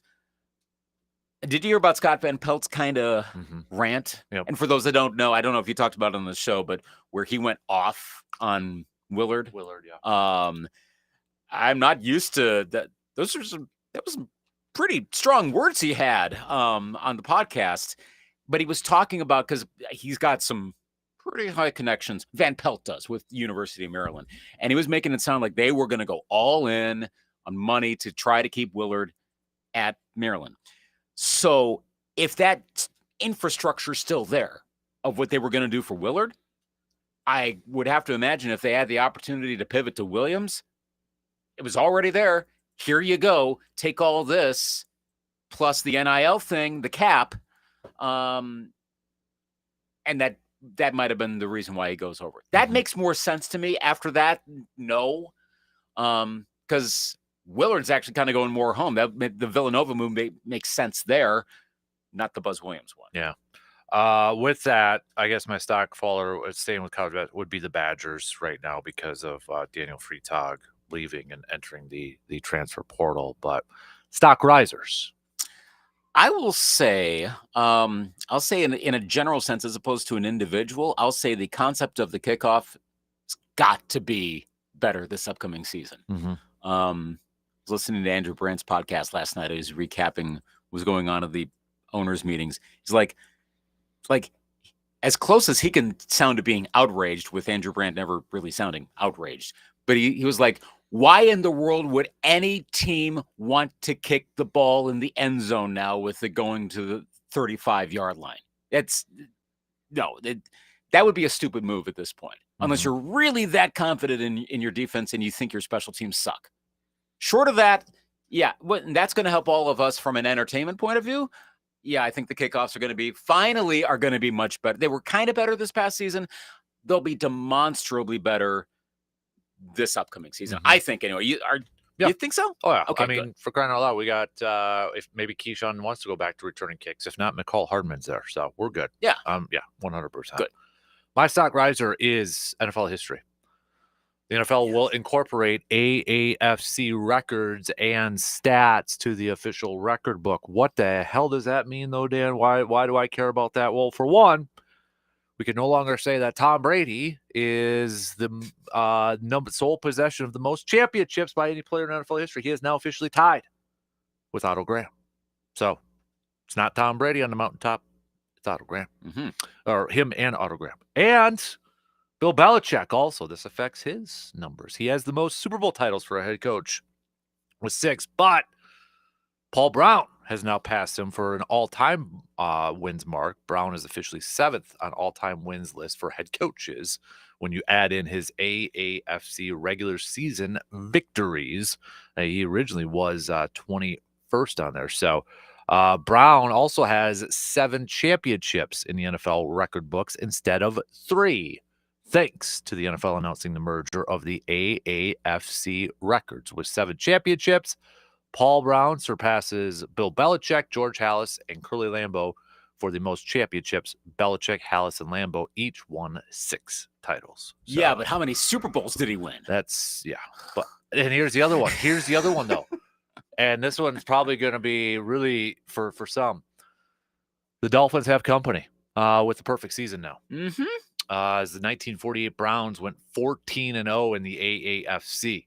These are the only 2 teams recognized now by the league as having a perfect regular season and postseason. The double Warfield. I know Paul Warfield didn't play for the Browns in 48, but so Dolphins are still the only team to go undefeated and untied in the NFL season, but now the Browns' perfect season, the AAFC, is part of the NFL record books as well.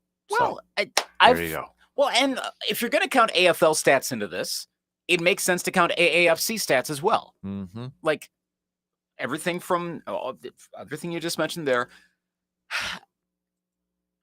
So obviously we need to change the Lombardi trophy to the Paul Brown trophy now. Well, actually, it wouldn't be I mean, if they actually ever did do that, it's not the worst thing you could do based on the stature, the gravitas of the person involved. Where are you at on... I don't know if I've ever asked you this. Where are you at on AFL championships? Like the Bills won the AFL at some point. The now Titans, the Oilers have an AFL title. I think the Chargers have an AFL title, if I'm remembering. I'm a little surprised the NFL hasn't really incorporated those, Right. I'm a little surprised. And this gets back a little bit to the whole, like, the recency thing of the Super Bowls and that supposedly anything pre-67 doesn't count. Well, it does. But that does get a little varied because now you add in more. I mean, yeah, the Browns have NFL championships pre-Super Bowl. You now add more to that. But do we count the AFL ones? Because like, where I think where do you stand we on should. I mean, Buffalo's got a couple. Houston's got a couple. The Jets would have another one. I believe the Chiefs have 3. That's the most. And then it depends on if we're counting like. I know they were like the Dallas Texans and Kansas City Chiefs. So, but regardless, Chargers have 1. Raiders have 1. So yeah. Now, then comes the question of, are we counting it just up until the Super Bowl? Because if that's the case, you can say that the Oilers, Chargers, and well, we'll use the current ones. Then you can say the Titans, Chargers, and Bills have won a championship. The Chiefs also did as the Dallas Texans, but they've obviously won others. You could say then they have a championship, as opposed to they've never won it. Well, actually, yes, they have. Now, extending that over to the NFL side, if we counted the Chiefs, Raiders, Jets, Chiefs from 66 through 69, by that same token, here we go. The Minnesota Vikings have a championship. They won the NFL title, but they also lost in the Super Bowl. And that's where this gets a little gray area. Where do you go with the AAFC titles? Because they weren't playing the NFL teams at that time. So is this like a co-national championship thing for AAFC and AFL up through 65, where like you could say the Bills and Packers were co-pro football champions? Could you just say that? I mean, around here, you're going to get probably a pretty strong reaction, but I think you go up to the Super Bowl. Yeah. You do that because then, that just gets too, you don't have co-champ. I hate co-champions. Yeah. That just makes no sense to me. And I wouldn't go so far as to say like the 60 Houston Oilers and the 60 Philadelphia Eagles are co-champions, because those early AFL teams kind of also rans. I mean, they got progressively better to the point by like 1965. Obviously, that's why they had the Super Bowl in the first place, was because, well, this has become a pretty good league. But yeah, I'm glad they're counting all of this stuff. When I saw that, I perked up pretty quickly, kind of like what baseball did with the Negro Leagues. Yes. Yep. Same thing. Yep. Same thing. Now just let's try to get back and get all those other stats like sacks and stuff and get Willie Davis some more recognition that he deserves. Just saying.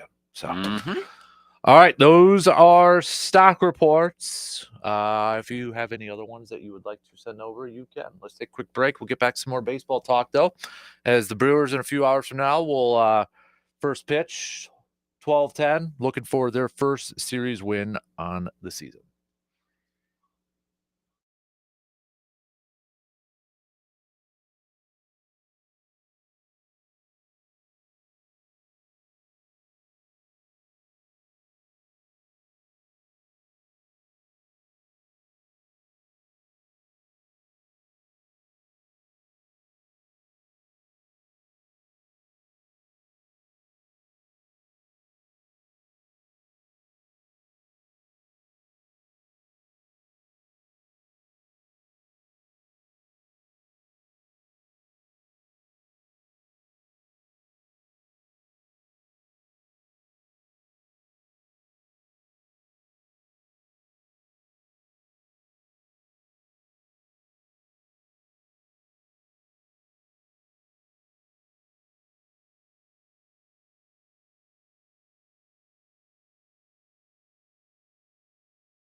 Today's Brewers game at 12:10, first pitch. You can coverage will begin at around 11:35. A big thanks to our Brewers partners this year to help us bring the Brewers games on the radio waves. Service Master, Steel Town Security, Financial Bank, TF Exteriors, Ho Chunk Nakusa, By Goff and Roadie, and Union Trailer. So big thanks to our Brewers sponsors, partners for us this season. Brewers picking up their first win last night, thanks to Chad Patrick, who was apparently so sick on Monday. He was in bed during the home opener, but went out there and pitched, gave the Brewers exactly what they were looking for in terms of pitching depth, 4 2/3, no earned runs. Abner Uribe also making his season debut after serving a 4-game suspension.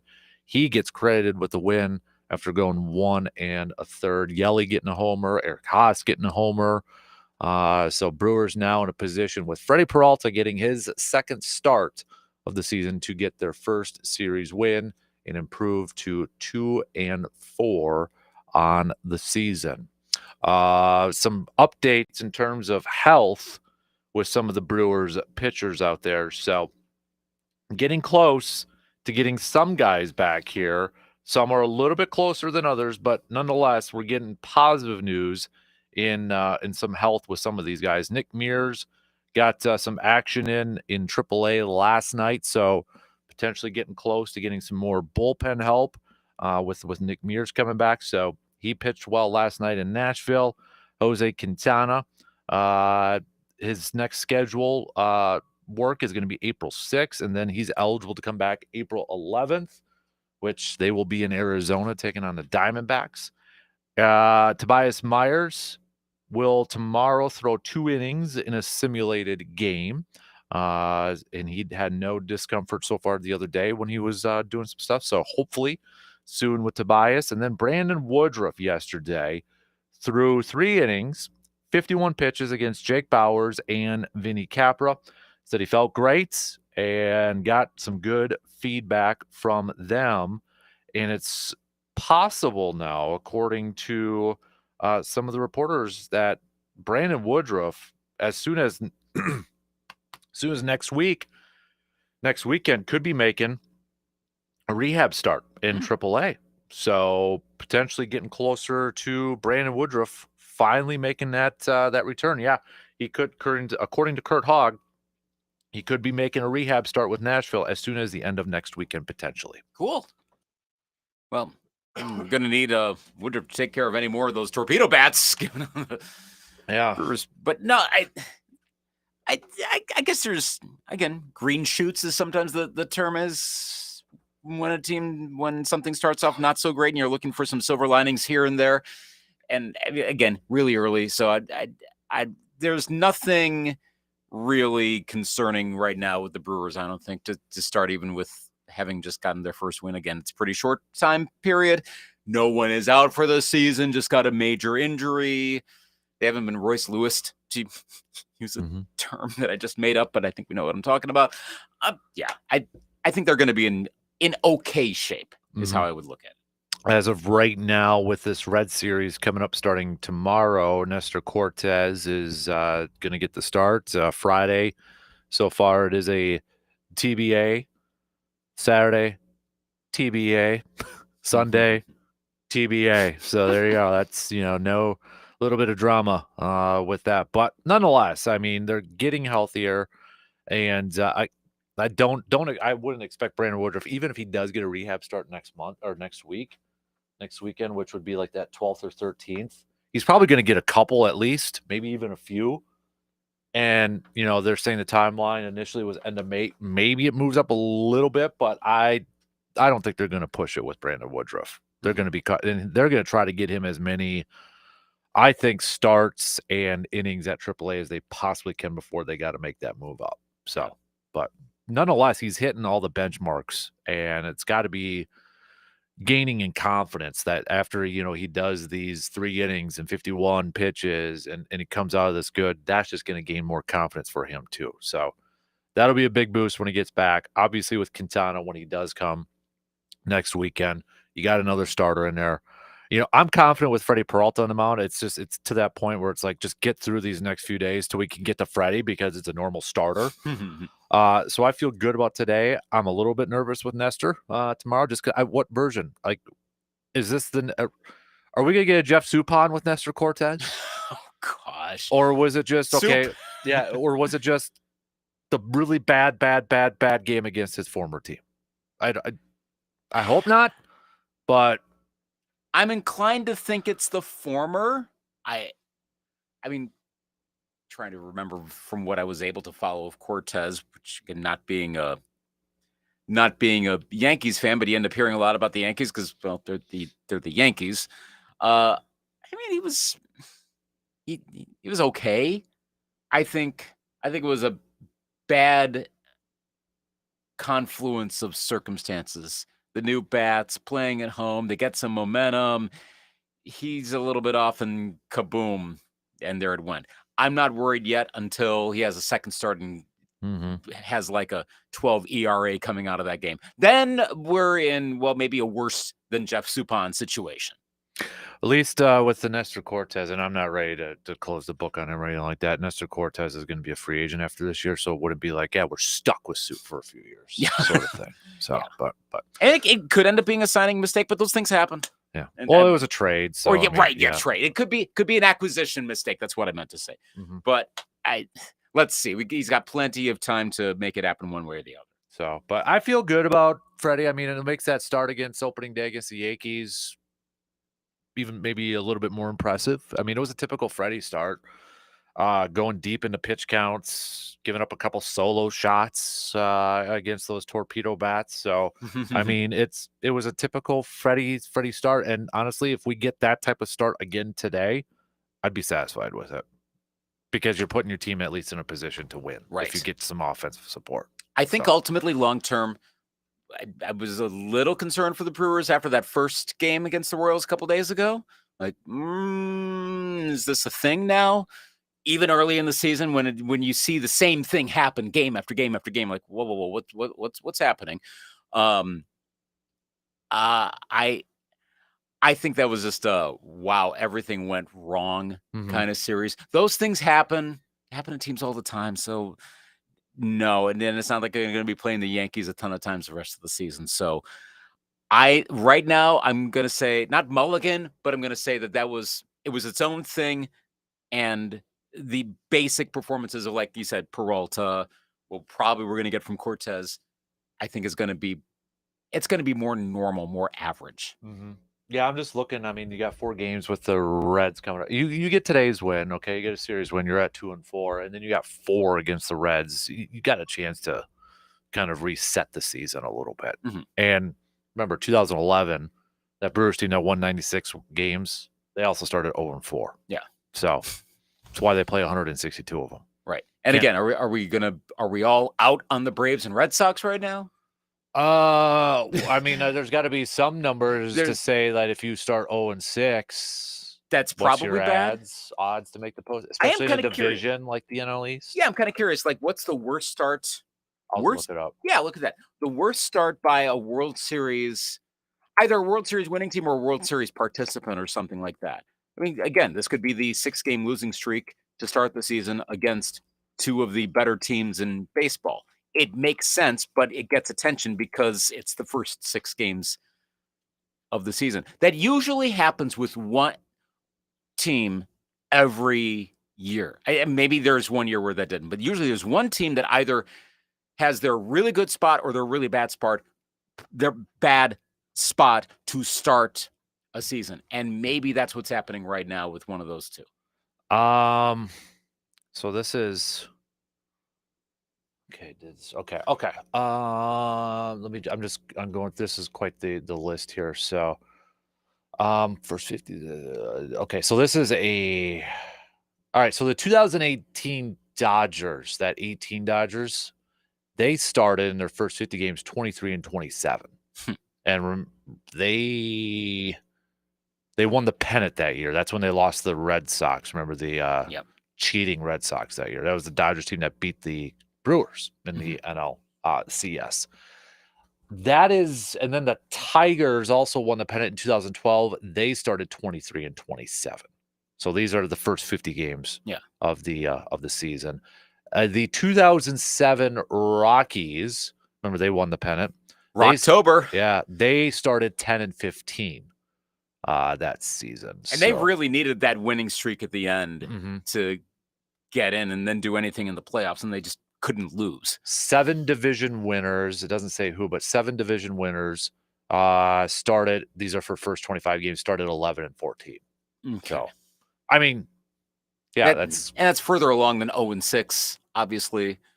But so this article says the Atlanta Braves. So this was yesterday. The Atlanta Braves faced long odds to playoffs after starting the season 0 and 5.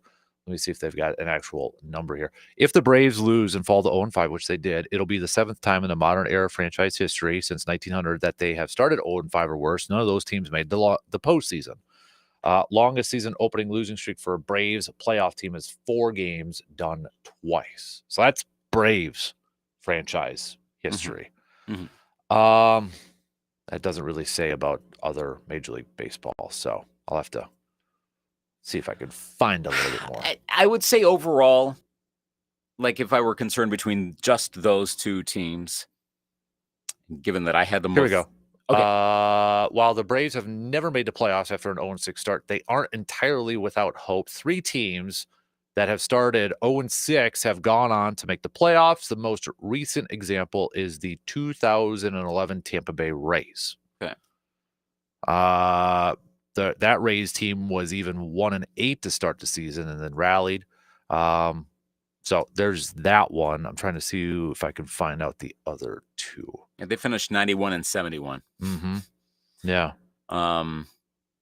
With a second place finish, but still, that's pretty good.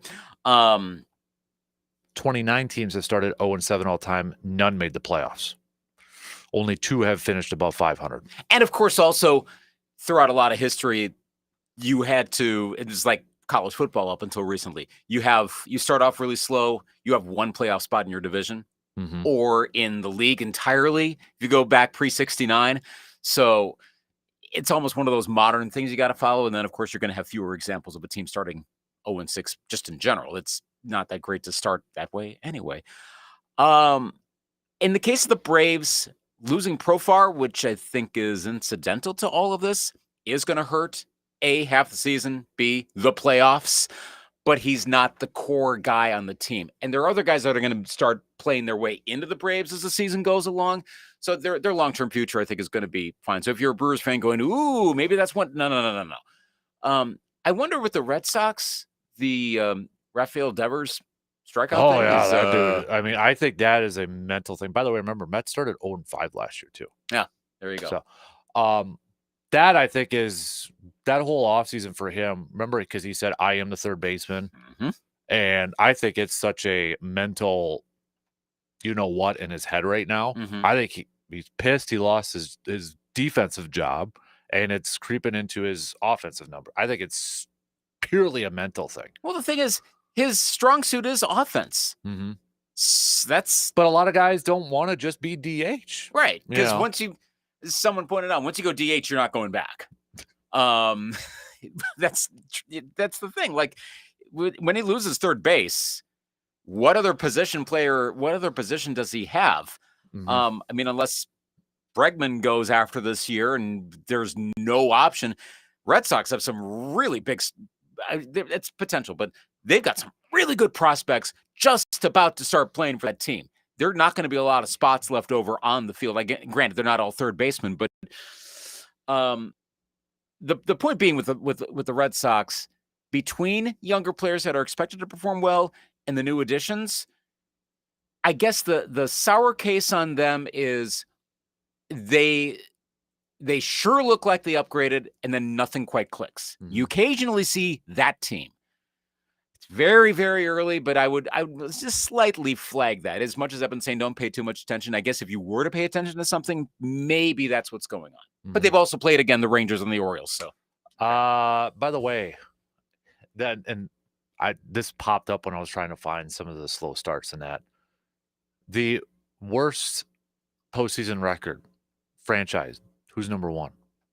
Who's got the win percentage? Winning percentage. Winning percentage, the worst postseason record of all time. Is it the Twins? It is the Twins. Yeah. But they do have a couple World Series at least. So, right. But yeah, they have a 379 win percentage. That long losing streak, I know it's a lot of one game and like 3-game series losses, but they add up if you keep losing over and over and over and over and over. Any again. guess who number 2 is? Is it an American League team? No. Is it the Brewers? No. They're within Brewers are 4. And they're working their way up there if they keep this playoff losing streak going. Or losing ways, I should say. Is it the Braves? No. Pirates? No. All right, Pirates are 3rd. Dodgers? No. Dodgers have the most losses, though. The Phillies? No. Mets? No. Cubbies? Yes. Okay. Cubs. 385 win percentage. Okay. Or actually, Pirates are not 3rd. Padres are 3rd, 407. Then it's the Brewers. Then it's the Rockies. Pirates actually have a 443 win percentage. They're 43 and 54. Teams with the most playoff losses, postseason losses, Dodgers, and that's just probably because they go so often. Yeah. And they have a lot of history of playing. 152 losses. The next closest is the Cardinals, 128. Right. There's only 3 teams though that have 100 or more losses. Let's play another game. Who's the 3rd one on that? So Dodgers, Cardinals. Who would have the 3rd most losses? It's got to be it's a pre-1961 expansion team. Am I right? So it's like a team that goes back a century. No. Whoa. Okay. Oh, kind of. Twins? No. Because that would be the Senators. Yeah, I mean, they kind of are, but yeah. Ugh, who's got a tie back that? Wow. I'm stumped. Who is it? Braves. Okay. Yeah. Braves at 109. Okay. Then it's the Giants, 93. Oakland A's, 82. Okay. Oakland actually has a winning postseason You're still record. saying Oakland. Oakland A's, whatever. Yeah.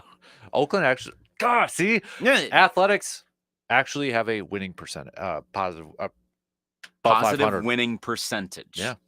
There's 9 teams that are 500 or better with a postseason record. Can you name them? 5 teams with a 900. No, 500 or with better. 500 or better winning percentage. Yankees? No. Really? Wow. I'm gonna get skewed. Okay, but is there like a minimum number of wins with some of these? No. Okay. Because I'm thinking it could be some recent teams that just happen to have a few playoff spots here and there. I am surprised the Yankees are not on here. Would it be this is from StatMuse, by the way? Astros? No, they're 4th though. But yeah, so yeah, they'd be in there. Yep. So okay. they're 4th. The Royals? No. Blue Jays? No. Wow. Well, I gave you one already. Oakland. Oh yeah, so the A's. So you got Astros and the A's as 2 of them. Astros and the A's have an above 500 postseason winning percentage. Yep. Okay. So they've got to have overperformed with World Series titles, but it's not the Yankees, which have also had a lot of opportunities to lose. The Reds? I think the Yankees, I don't think this is all on the up and up on this list. The Yankees have to have a winning percentage, right? You'd think so. They have to. They have to. But I mean, this is okay. I'm going to go with Sarah Lang. Sarah Lang actually wrote an article. I trust Sarah Lang's. Okay. Yes. Okay. So yes, Yankees are in here. StatMuse has this wrong. That's wrong. Okay. So forget everything we were just talking about. But Astros are still on there. Astros are on there. Yankees are on there. Yankees, yeah. But are the Cardinals on there? The Cardinals are on there. Okay. 588. Yep. Okay. Yep. Makes sense. Yep. Other teams that would have won a lot of titles, if you're getting an above 500 winning percentage, but then maybe not always making the playoffs. Like one of those that if they make them, they're going to do well, but they don't necessarily get in a lot. So that's not going to count the Twins, obviously. Or the Brewers. Who'd be the other one? Orioles? So do you just want me to go through this? Yeah, do that. So technically, Marlins are 1. They're 7-2. Of course. 778. Of course. So, yep, they're on there. Yeah. Yankees are at 2. They've played the most postseason games out of anybody, which no surprise. Red Sox are 3 at 600.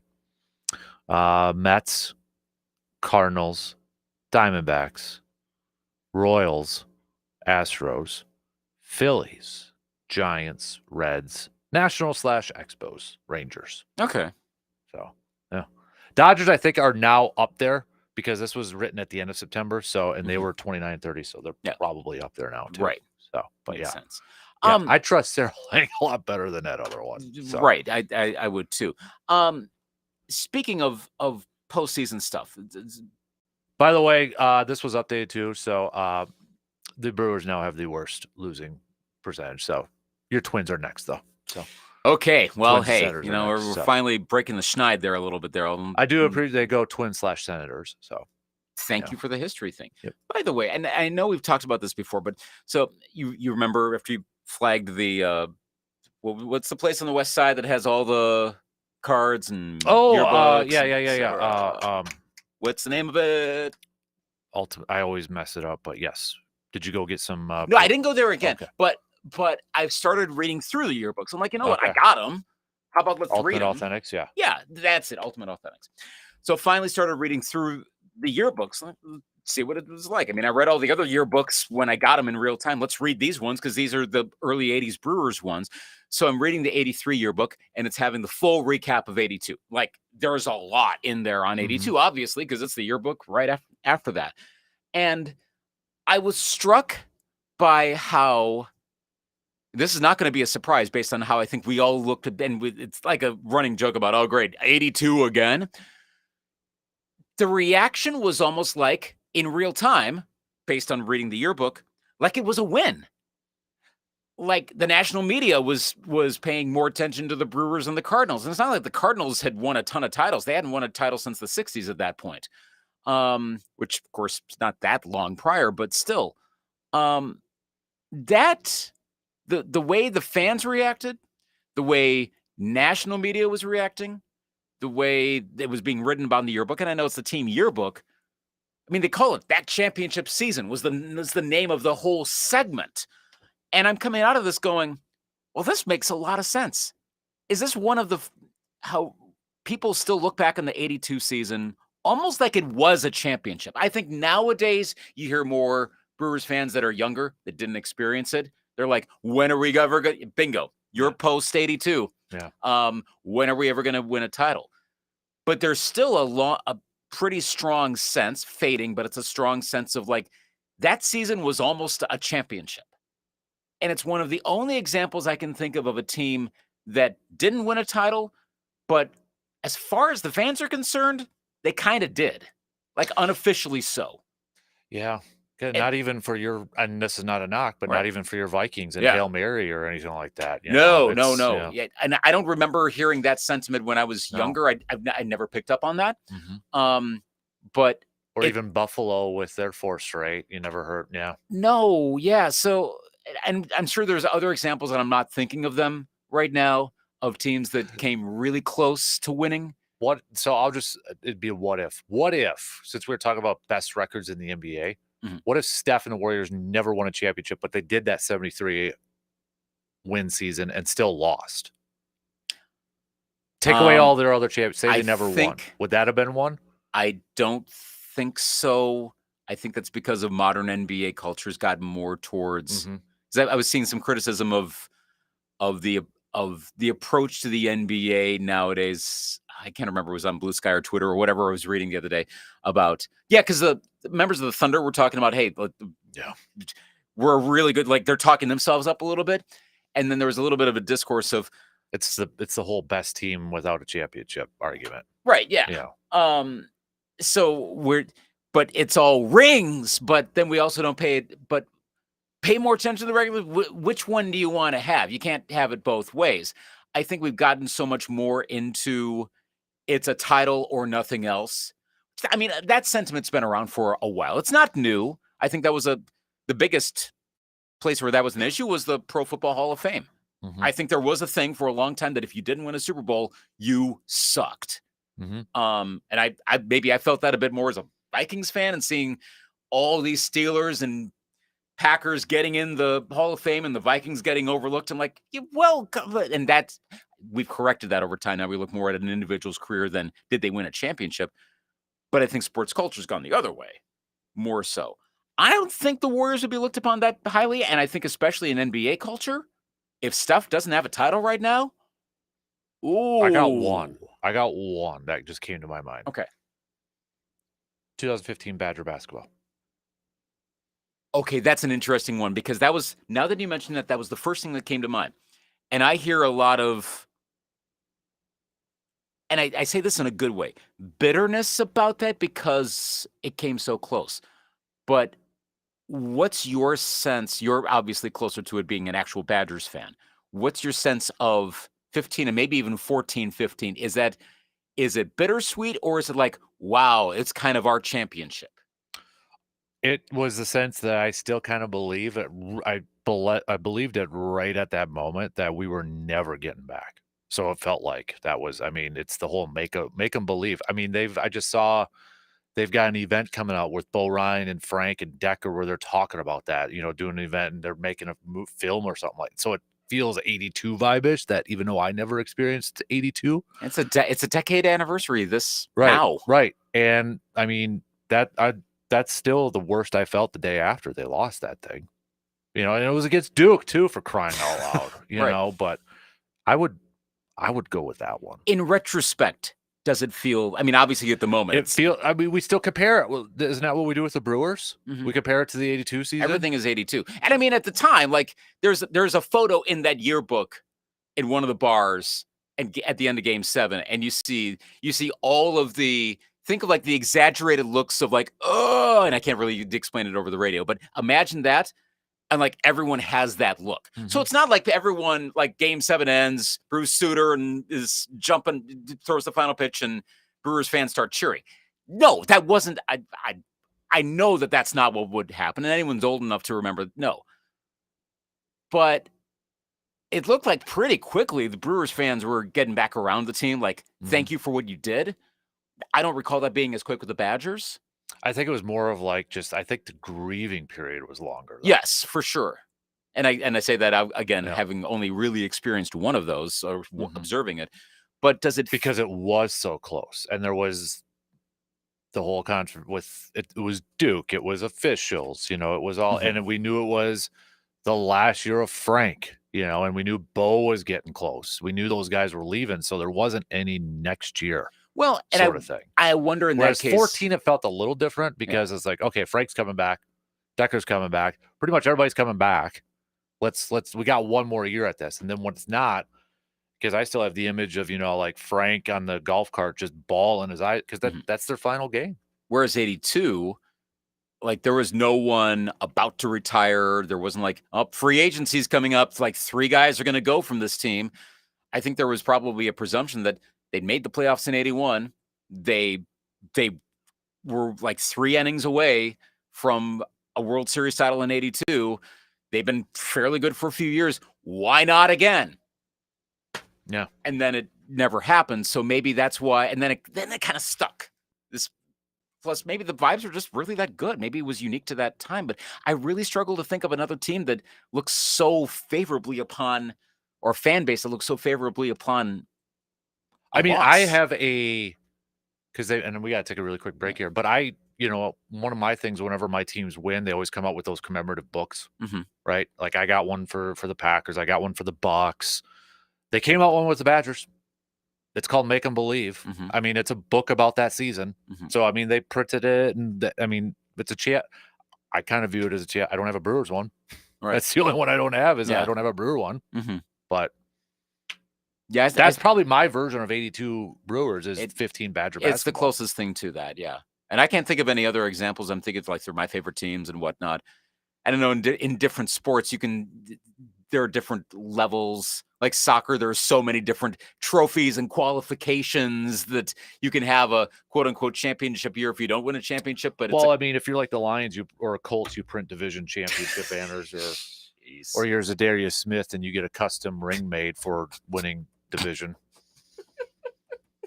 Which, yeah. You know, if you're accomplished, if your favorite team's accomplishment makes you happy, really, who are we to judge? I think isn't Za'Darius still a free agent too? Weird. Could be playing with Jair. Could be reuniting the He ain't going back to 2019 Green Bay. Packers. He ain't No. going back to Green Bay. So no, How many bridges has he burned? a lot. I think he's probably waiting. He wants to go to Chicago now and just do this, revenge on everybody Do the because quad. they just dissed him so much. All right, really quick break, and we'll wrap up with some picks and predicts coming up in just a couple minutes.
Really quick edition of Picks and Predicts brought to you by the Elbow Room. We're going to focus on some MLB games for today.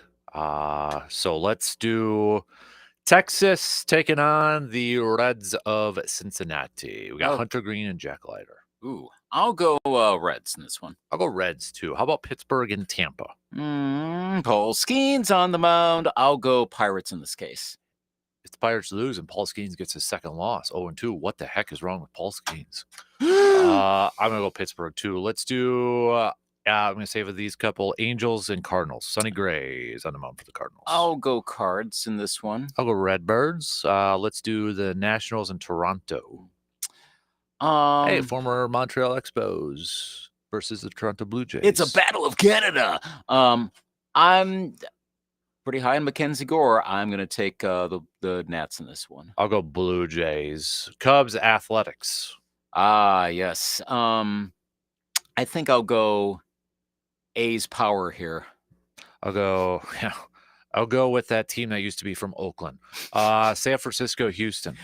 We'll go Astros. I'll go Astros. Guardians, Padres. After the now signing, Jackson Merrill got a new deal. Well, both Jacksons are going to be with their teams for a very long time. Yep. 9 years, 130-some million. So. Dang. Yep. I think the Pods go 7-0 to start. Oh, yeah. Dylan Cease on the mound. I'll go Padres. Tigers, Mariners. Gosh, that's a good matchup. And they're both 0-1. Skubal versus Castillo. I can't see. Okay, I'm going to take the Tigers in this one. I don't know if Skubal gets the decision, but I can't see him falling to 0-2, especially against a weak offensive team like Seattle. Yeah, I'm going to go Tigers, too. Let's really quick, Boston, Baltimore. Garrett Crochet going to be sticking around a while. What do you know? Now he signs a new contract.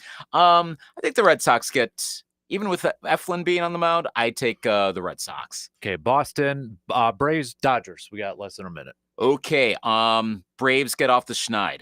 You got Blake Snell on the mound for the Dodgers. Snell's a slow starter, so yeah. I'll go Braves. And then Twins, White Sox.